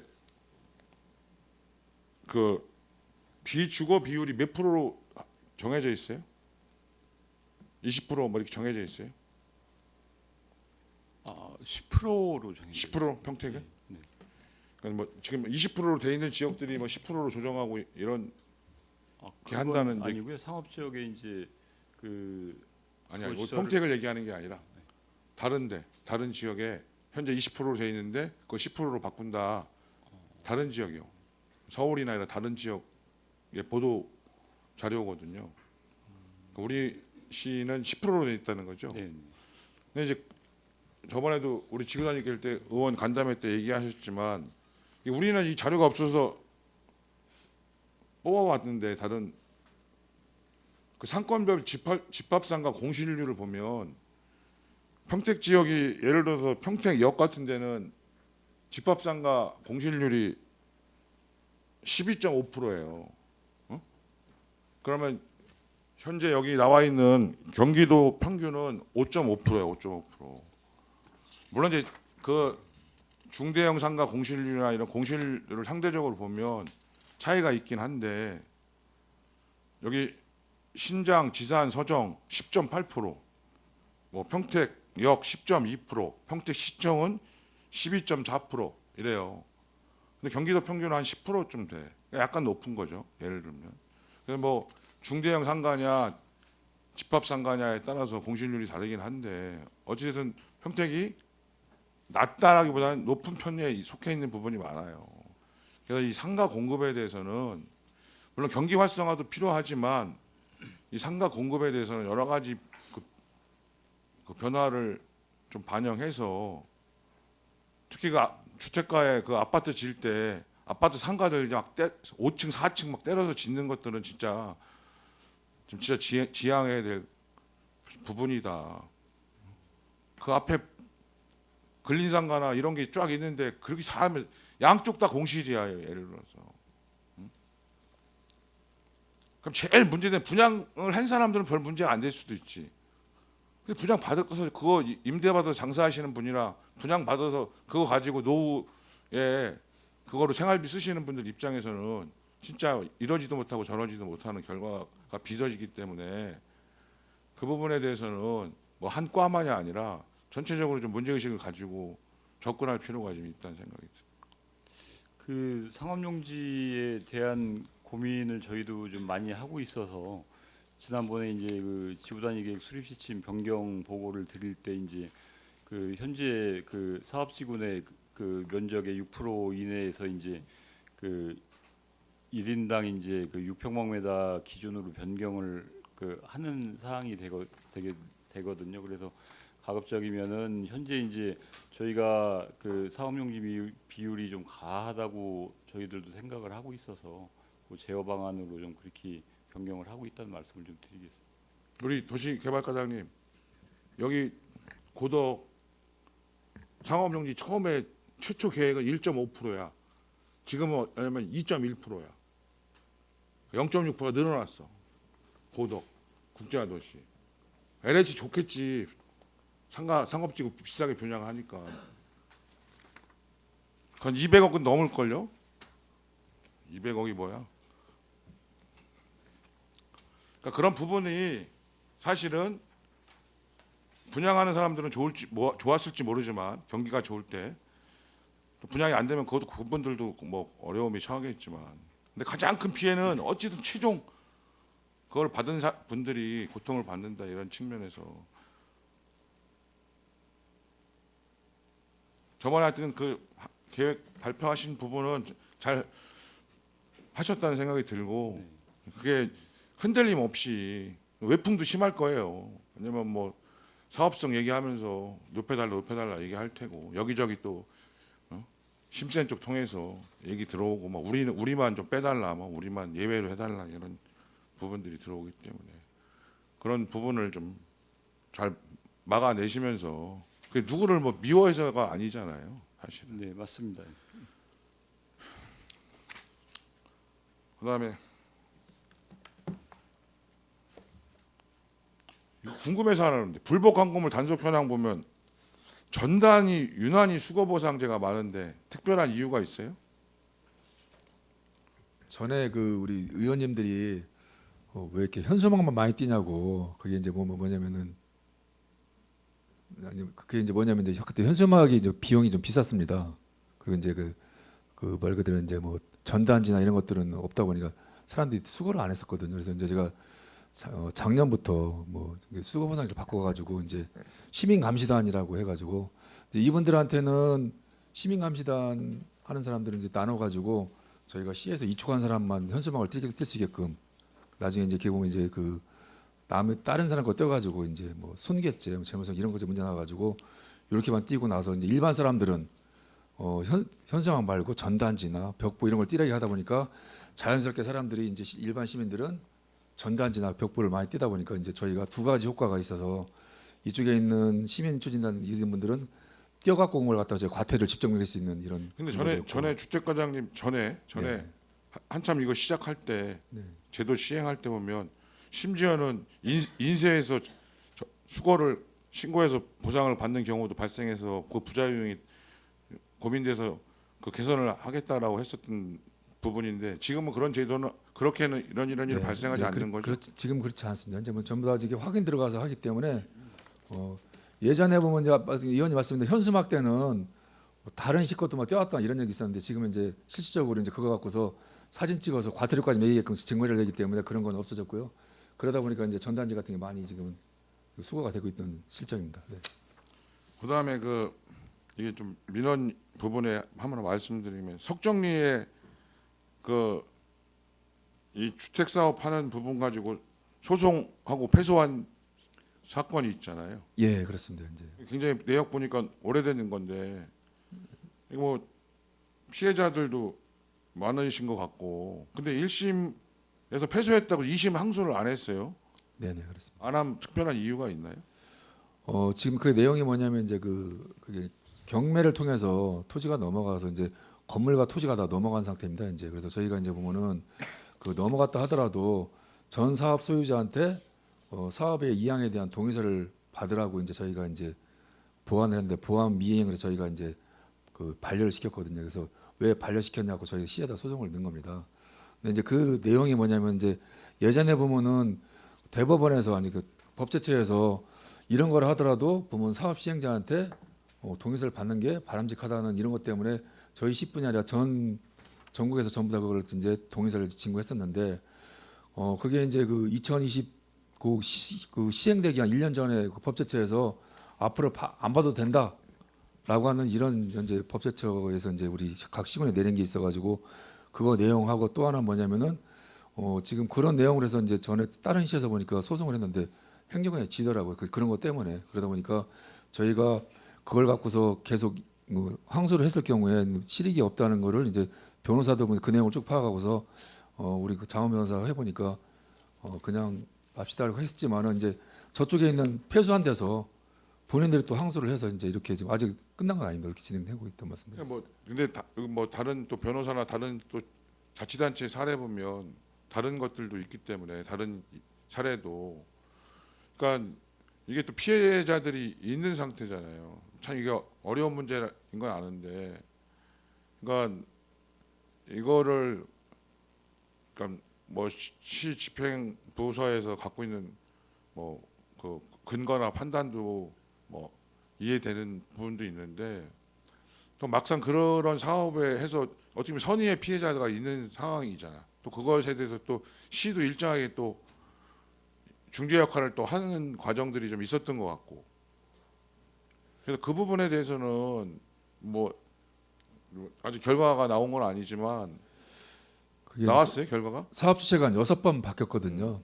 그 전에는 그 의원님 말씀하신 식으로 6번 바뀔 때는 말 그대로 이제 동의서 같은 거 필요했는데 경매를 통해서 건물하고 다 넘어간 거예요. 그러다 보니까 이게 조금 사안이 동의서를 받고 하는 이런 것들이 그 지난해도 불구하고 저희가 받아갖고 오라고 한 거죠. 말 그대로 저희. 근데 이제 그거 갖고서 뭐 저희가 이제 일단 1심에서 제가 졌거든요. 그래서 제가 항소를 안 했지만 말 그대로 반대편은 저쪽에서도 항소를 해가지고 진행 중이라는 말씀입니다. 아직 결과 아직 안 났습니다. 지금.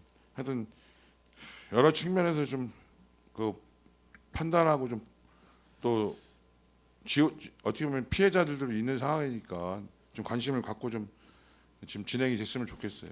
네, 알겠습니다, 의원님. 그다음에 우리 마지막 몇 가지만 하겠습니다. 지적 관련해서 특히 그 주소 지금 정보 시설 뭐 일제 조사하고 또 우리 새롭게 도로명도 만들고 하잖아요. 네네. 저번에도 뭐 그 담당 팀장님도 말씀하시고 과장님도 얘기하셨지만 그 시대의 변화들 속에서 사실 여러 가지 의견들이 있는 건 저도 알고 있어요. 근데 그래도 그 지역의 명칭이라든가 그 역사적인 유래 이런 상징성 우리가 갖고 있는 좀 특성들을 고려해서 도로명들이 좀 이루어졌으면 좋겠다.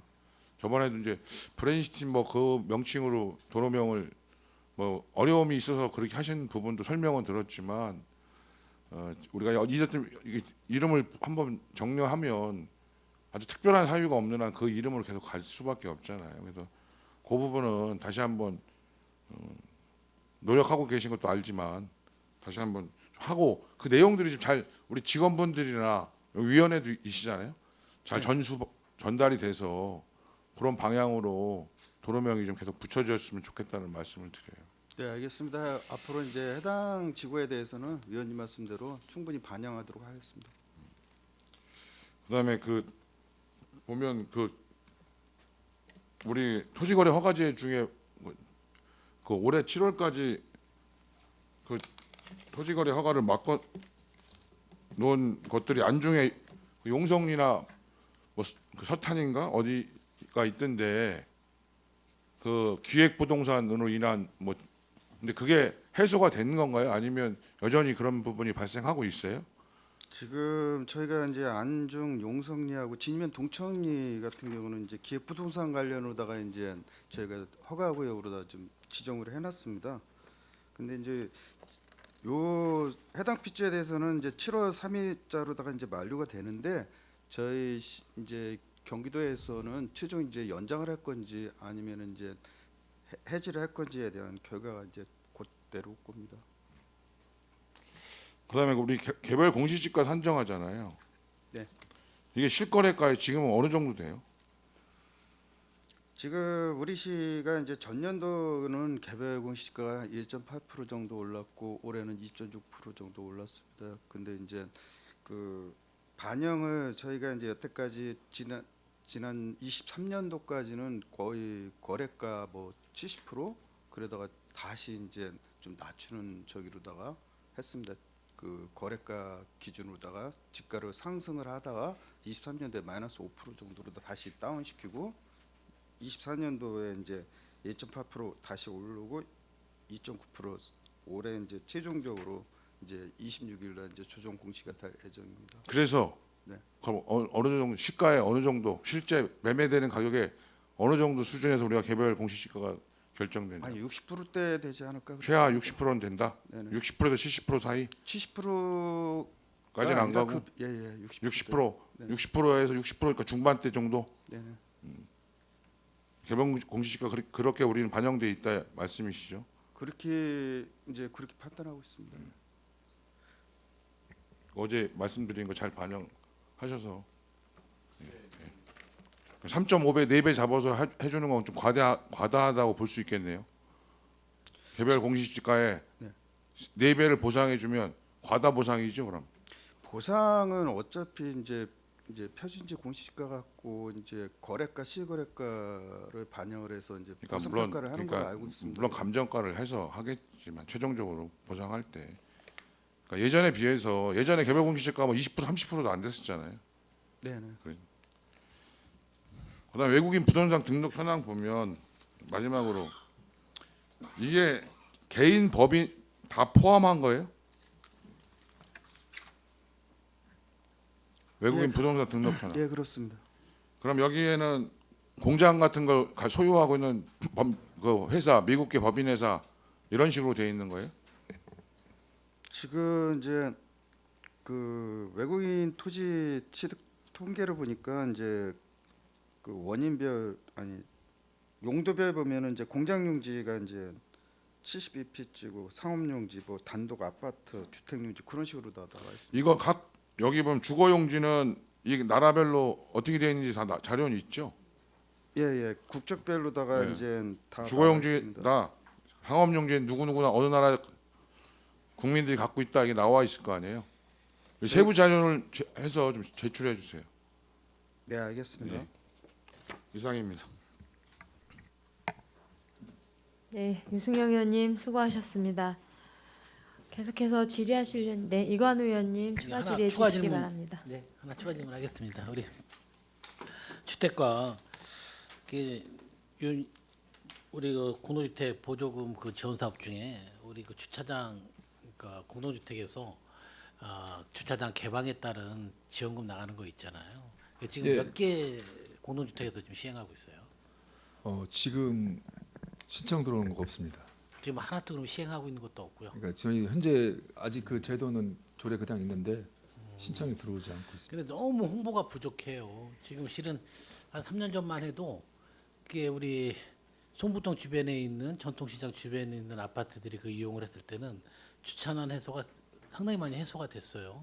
그런데 그런 부분에 대해서 그 이후에 물론 이타 저타해서 또 안행 지역이 있는데 최근에는 또 그걸 하겠다는 시민들 대표자들이 꽤 있으니까 그 부분 좀 홍보를 통해서 다시 한번 좀 네, 저희가 적극적으로 좀 검토해 주시기 홍보를 하고 이제 바랍니다. 최근에 보니까 이제 저쪽 교통경영과 쪽에서 음, 별도로 이제 도비 매칭해서 음, 1억 정도 지원 사업을 하는 게 이제 생겨가지고 이제 그거랑 이제 중복 사업 때문에 신청을 못 하는 경우가 있더라고요. 그래서 뭐 아까 이 의원님 말씀하신 식으로 그런 것들 때문에 그런 거 아니라고 한다면 저희가 홍보 좀 해서 조례 있는 걸 좀 인근 설치하는 것 좀. 그러면 그 조례가 필요 없는 건데 그러니까 그건 이제 그게 또 하나 생기다 보니까 저희 쪽이 아무래도 좀 덜 하는 거거든요. 아무쪼록 그거는 실은 우리가 주차장을 늘리는 것보다도 가성비 상당히 좋잖아요. 그러니까 그 부분 적극적으로 좀 활용 좀 해주시고 네, 알겠습니다. 홍보 좀 홍보 하겠습니다. 전혀 부탁하겠습니다. 네, 저쪽으로. 알겠습니다. 예. 이상 마치겠습니다. 네, 이관 의원님 수고하셨습니다. 네, 김승겸 의원님 추가 질의해 주시기 바랍니다. 저기 토지정보과장님 그 공시지가가 그 매가의 몇 프로라는 게 기준이 정해져 있는 게 아니잖아요. 네, 그렇습니다. 용도 지역에 따라서 네네. 사용 활용도에 따라서 주거 지역, 공업 지역, 녹지 지역에 따라 다 틀리잖아요. 네네. 예. 아까 65%라는 거는 약간 맞지 않는 얘기 같아서. 그거는 이제 저희가 그 이제 표준지 얘기하신 거죠? 네네 표준지가 이제 개별공시가하고 연동이 되기 때문에 네. 이제 그 정부에서 국토부에서 이제 그 지가 선정을 이제 할 때 방향을 네네. 올해는 뭐 70%냐 68%로 맞출 건지 음. 그런 그 설정을 합니다. 그렇기 때문에 이제 23년 같은 경우는 60%대 뭐 저기 후반까지 했다가 다시 내려왔고 그게 하나의 기준이잖아요. 네 기준이기 네. 때문에 저희도 그렇게 거기에 맞춰서 이제 네, 산정이 알겠습니다. 되고 있습니다. 네. 네, 김승겸 의원님 수고하셨습니다. 네, 계속해서 질의하실 손남영 의원님 질의해 주시기 바랍니다. 마무리 발언자입니다. 마무리하겠습니다. 오전 10시부터 지금 이 시간까지 우리 도시주택국 국장님이와 과장님들 감사 받으시냐고 고생 많으신데 뭐 우리 의원님들 말씀 다 들어보면은 다 시민을 위한 말씀들 하시는 거잖아요. 다 동감하시죠? 네, 맞습니다. 예. 뭐 어느 의원님들 간에 내 사익을 위해서 뭐 말씀하신 분들은 없는 것 같으니까는 공통점은 다 있는 것 같습니다. 그 도시주택국의 공공위탁 현황을 보니까 주택가가 두 건에서 15억 7,800, 토지정보가가 4건 18억 3만 원. 이 주택가는 위탁이 뭐죠? 공공위탁? 주택과 그 광고협회한테 네. 지금 현재 우리 그 현수마켓 시대 위탁 주는 내용이 되겠습니다. 그게 연간 15억 7천 약 한 16억 정도 지출이 되는 거예요? 금액 확인이 그게 지난해 거, 지난 2024년도 거.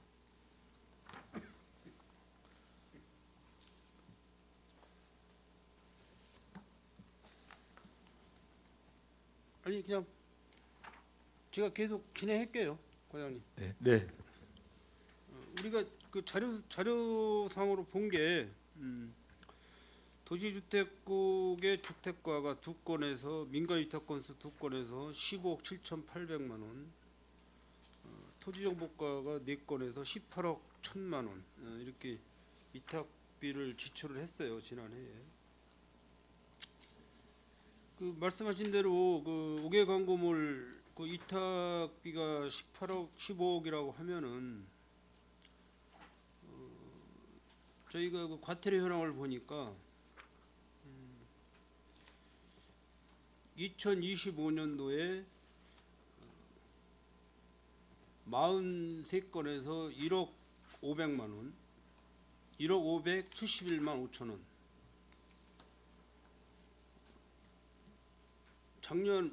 지난해 2024년도에는 2억 7,134만 1천 원, 89건. 2023년도에는 90건에서 1억 3,729만 8천 원. 그 이제 뭐 주택과 송출 건축녹지과 안출 건축녹지 합계 금액이에요. 합계 금액. 그럼 전체적으로 한 5억 정도 과태료 징수한 거거든요. 전체적으로.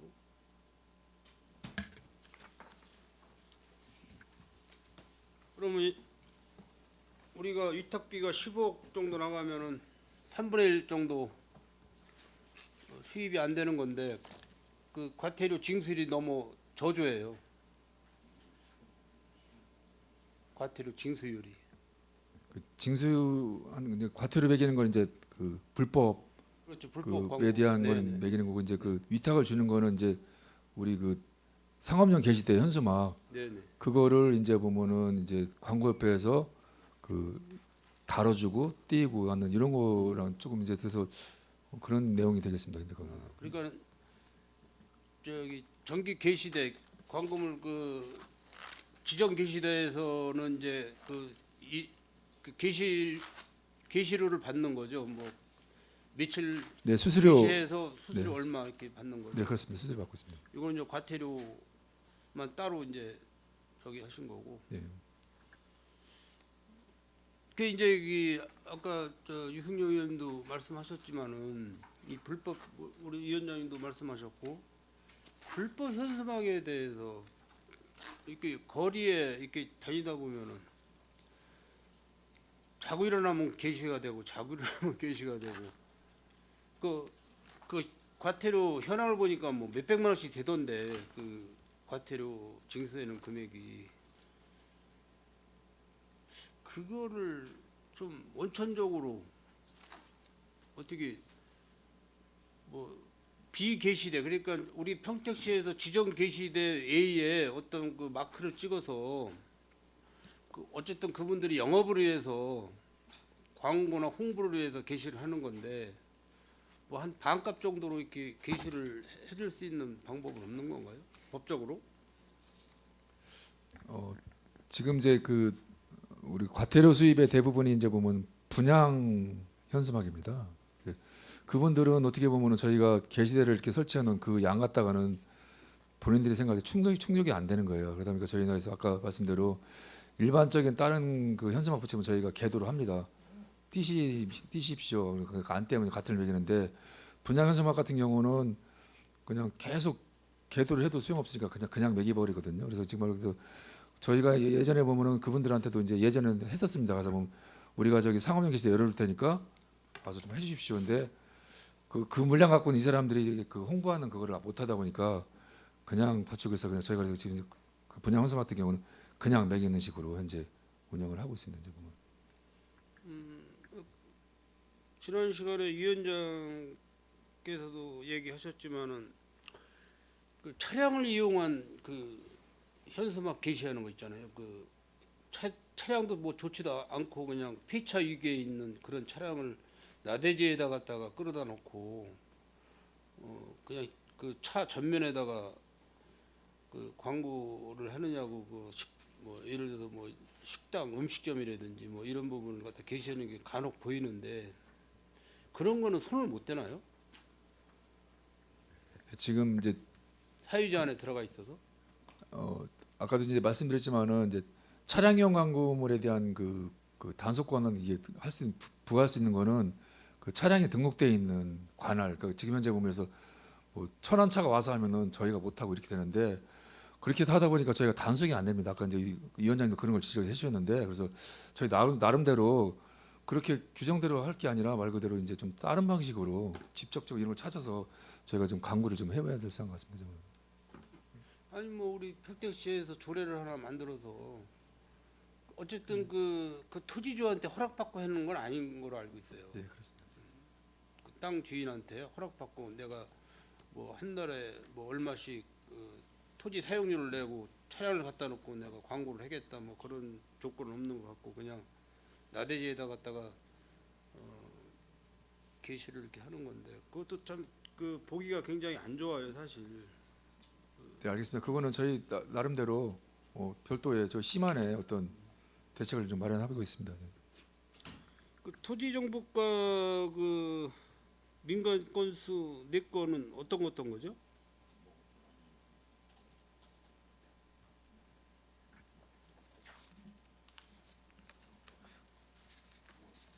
그 과태료 말씀하시는 겁니까? 아니 위탁 아, 공공 위탁. 준비 안 되셨으면 네. 나중에 따로 말씀해 주세요. 네, 알겠습니다. 그 아파트 단지 내 보면은 이제 어린이집이 있잖아요. 어린이집. 이거는 어디 과죠? 주택과인가요? 일단 어린이집에 대한 인허가 내주는 건 별도로 있지만은 이제 아파트 내에 있는 부대시설이기 그러니까 때문에 이제 신규 아파트는 지금 뭐 따로 이렇게 어린이집이라고 없어요. 예전에 뭐 20년 전에 뭐 이렇게 공공주택 그 단지는 어린이집이라고 따로 있을 거예요. 어린이집. 근데 그 세대가 좀 꽤 커도 요즘에 그러니까 구시가지의 공동주택에서는 젊은 세대분들이 많이 그 주거를 안 하기 때문에 거의 어린이들이 없다고 봐야 되거든요. 그래서 그 어린이집을 그 다른 용도로다가 사용을 하려고 하시는데 용도 변경이 안 된다고 그러더라고요. 그게.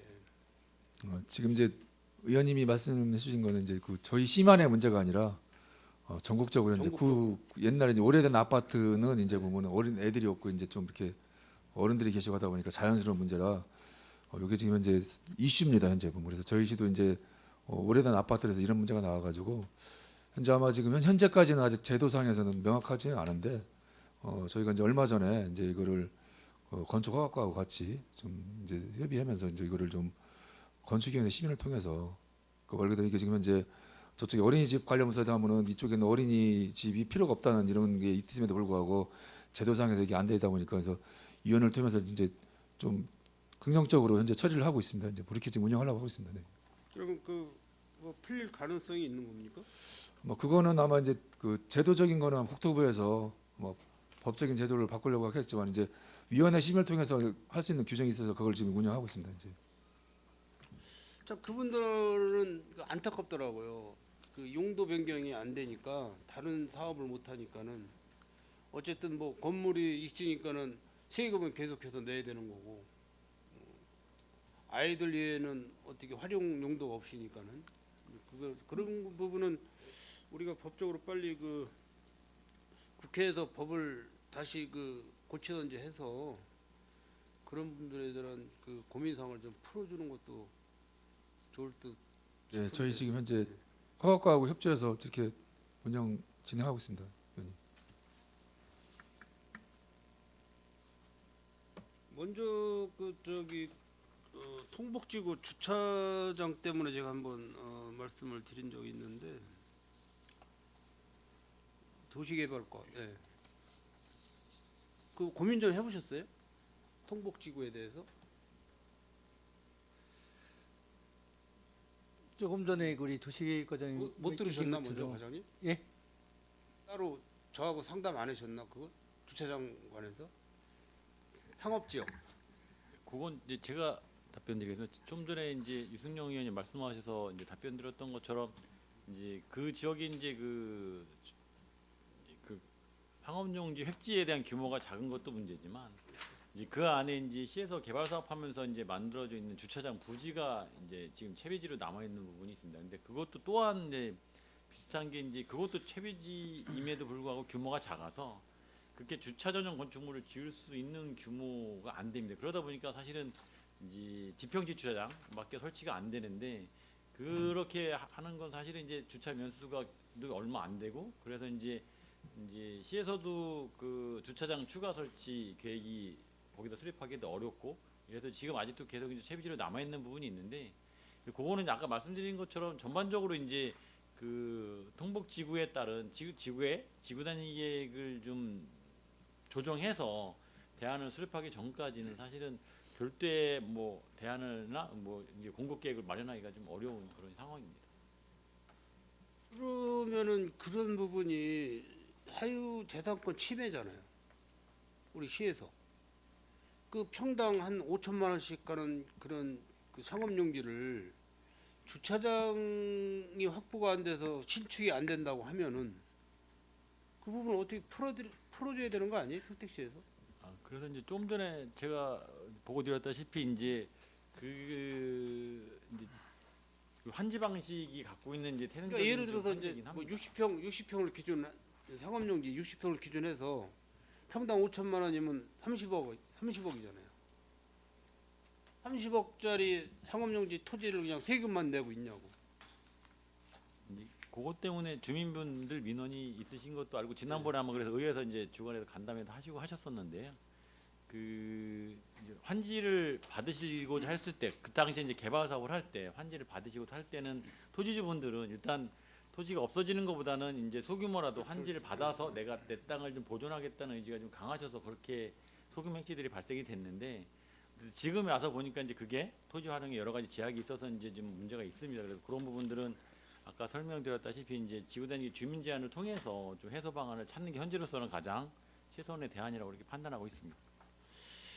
그 창업용지도 마찬가지지만 이제 택지 개발이든지 도시 개발이든지 이런 그 대단히 그 공공주택 그 시설 사업에 뭐 근생 상업용지 이런 게 이제 들어오게 되는데 지금 아시다시피 그 지하 주차장으로다가 그 차를 그 주차하기 위해서 들어가고 나올 때 특히 여성분들은 굉장히 그 조심스럽게 운전들을 하시기 때문에 그 램프 폭이 좀 좁잖아요. 지하로 이렇게 그러면 지하로 내려가면 또 그 지지하는 기둥들이 있고 뭐 여러 가지 등등 해서 주차면이 이렇게 많이 안 나오잖아요. 그러면 지금 30억짜리 토지 거기에다가 주차 대수 법정 주차 대수를 넣으려면은 지하 2층 지상 1층까지 주차면을 뽑아야 되는데 그러면 2층, 3층, 4층, 5층, 7층 위로다가 뭐 11층까지 올려서 그게 건물의 용도가 나올까요? 그렇다고 2층, 3층을 주차 면적을 넣을 수는 없는 거고. 이제 통북지구가 이제 그 도시개발 사업이 준공이 되고서도 이제 아직 그 건축이 규모 있게 이루어지지 않고 있는 거는 말씀하신 대로 이제 주차장 문제가 가장 큰 원인입니다. 그래서 주민들도 계속 얘기를 하고 있고 시하고도 지금 대화를 하고 있어서 그 도시계획과장 지금 계속 말씀을 드리는데 이제 주민 제한 지구단위 계획이 제안이 되면은 시에서도 적극 검토해서 그 규모 있는 공공시설을 충분히 확보하는 조건 하에 그 규모 있는 건물이 이제 건축될 수 있도록 그렇게 검토를 할 계획에 있거든요. 그래서 그 주민들하고도 대화를 계속 하고 있으니까 좋은 방안을 찾도록 그렇게 노력하겠습니다. 그래서 좀 그런 부분을 해결을 하려면은 그 주차장 용지를 좀 확보를 해서 대형으로 확보를 해서 지하 주차장에 주차하는 면수를 빼고 공동으로 주차장을 설립을 해가지고 건립을 해가지고 거기서 분양을 하는 거예요. 주차 면수를 옆 건물에다가 그게 가능하다고 그러더라고요. 그러니까 타워를 만들어서 주차장 타워를 만들어서 A, B, C 동에 대한 주차 만약에 뭐 11면, 31면이잖아요. 그러면 지하로 그 주차 시설을 갖고 들어가는 거는 좀 불합리하니까 그 면수를 공동 주차장에서 분양을 하는 거지. 가능하다고 그러더라고요, 법적으로. 이 현재 현행 주차장 법상 인근 주차장이라고 해서 내가 필요로 하는 부두달 주차장을 설치 의무를 이제 인근에 있는 토지 제가 기억하기로는 100m 이내의 토지인데 네. 거기에 이제 별도로 마련해서 이제 자기 공급 계획을 수립해서 이제 허가를 받을 수 있도록 하고 있습니다. 먼저 한번 그 통북지구 공영주차장 부지를 매각하려고 한번 하셨었잖아요. 그런 거를 매각을 할 게 아니고 그 주변 토지주들한테 거기에 대한 그 금액을 걷어서 다시 건축을 해놓은 거지 주차장을 별도로. 그러면은 그 주차 면수를 다 해소할 수 있다. 기부 체납을 받는 거지 그러니까는 자부담 시켜가지고. 한번 연구 좀 해보세요.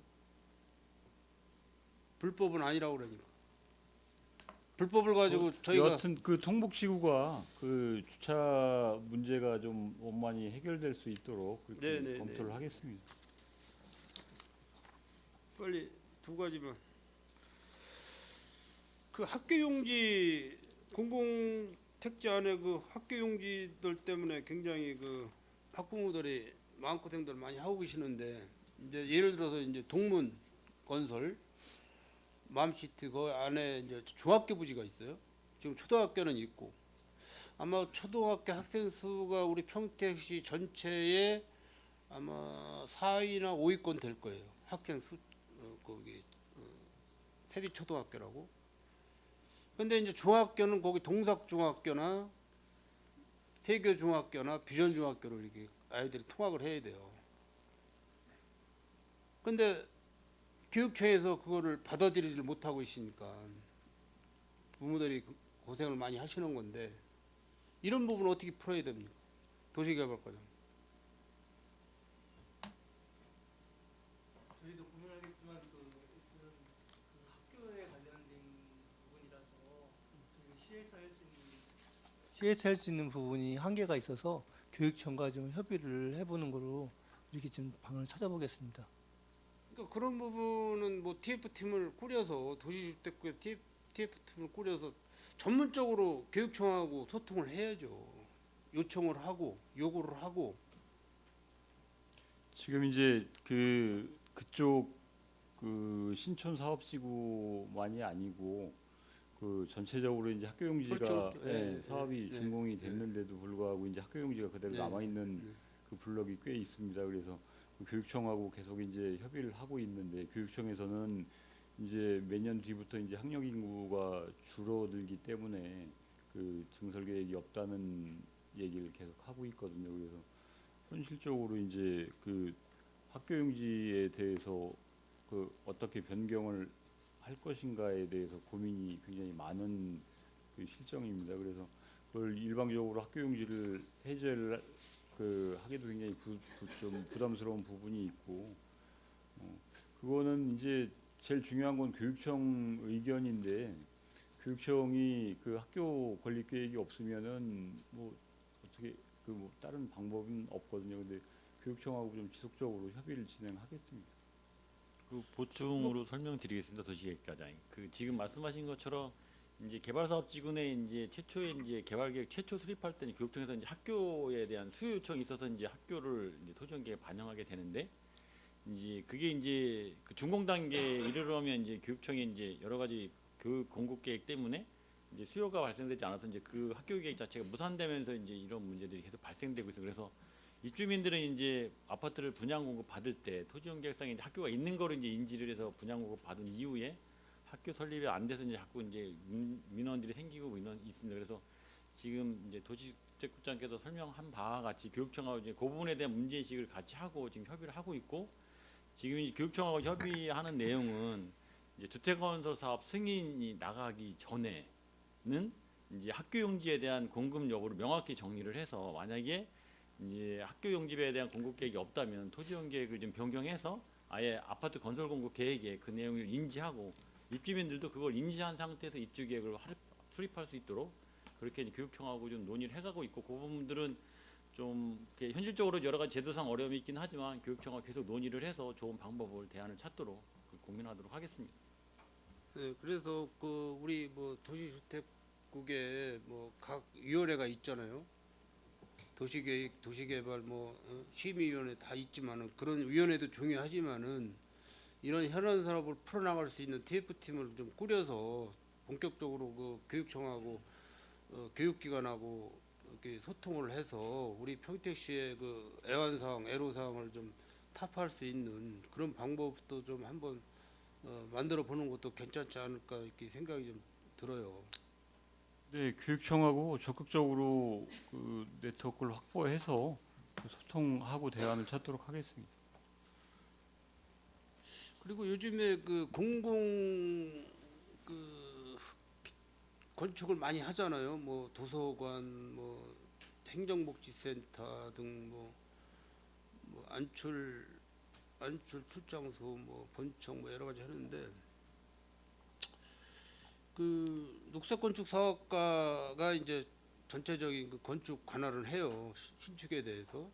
그래서 그런 현장은 읍면동장님들을 이제 그 파견을 할 때, 임명을 할 때 건축직을 좀 임명을 하면은 그 감리나 이런 부분에 대해서 좀 수월하지 않을까 이렇게 생각이 들어서 말씀을 드리는 건데 가능하겠습니까?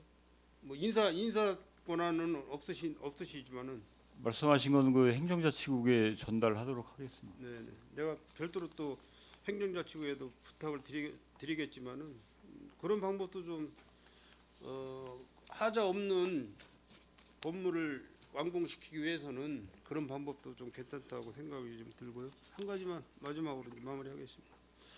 아까 김선희 의원님께서도 말씀하셨지만은 그 민원 접수에 이제 이런 내용이 조달 물품 구매 시 평택 지역 업체 우선 사용 제도 마련 요청 뭐 이런 내용이에요. 그래서 아까 우리 그 현장에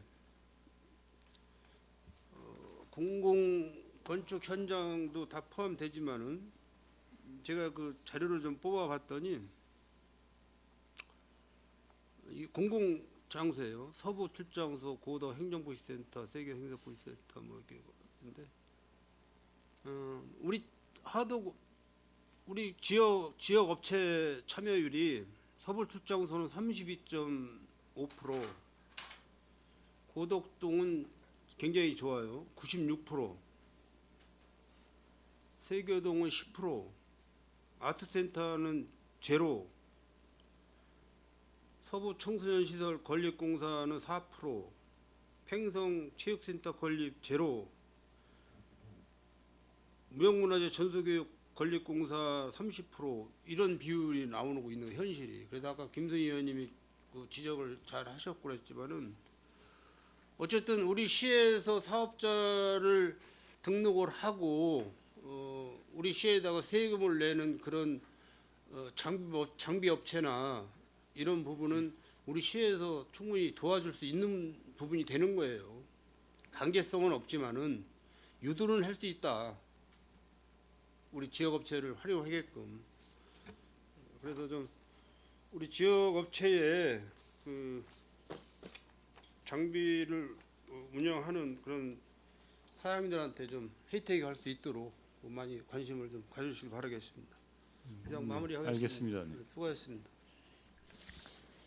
네, 손남영 의원님 수고하셨습니다.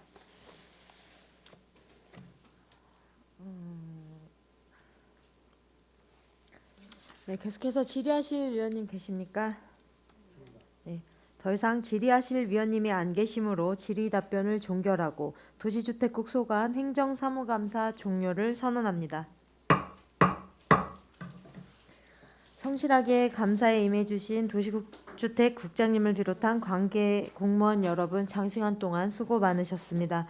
오늘 감사에서 지적된 사안과 대안은 시정에 적극 반영해 주시고 결과로 만들어 주시기를 당부를 드리겠습니다.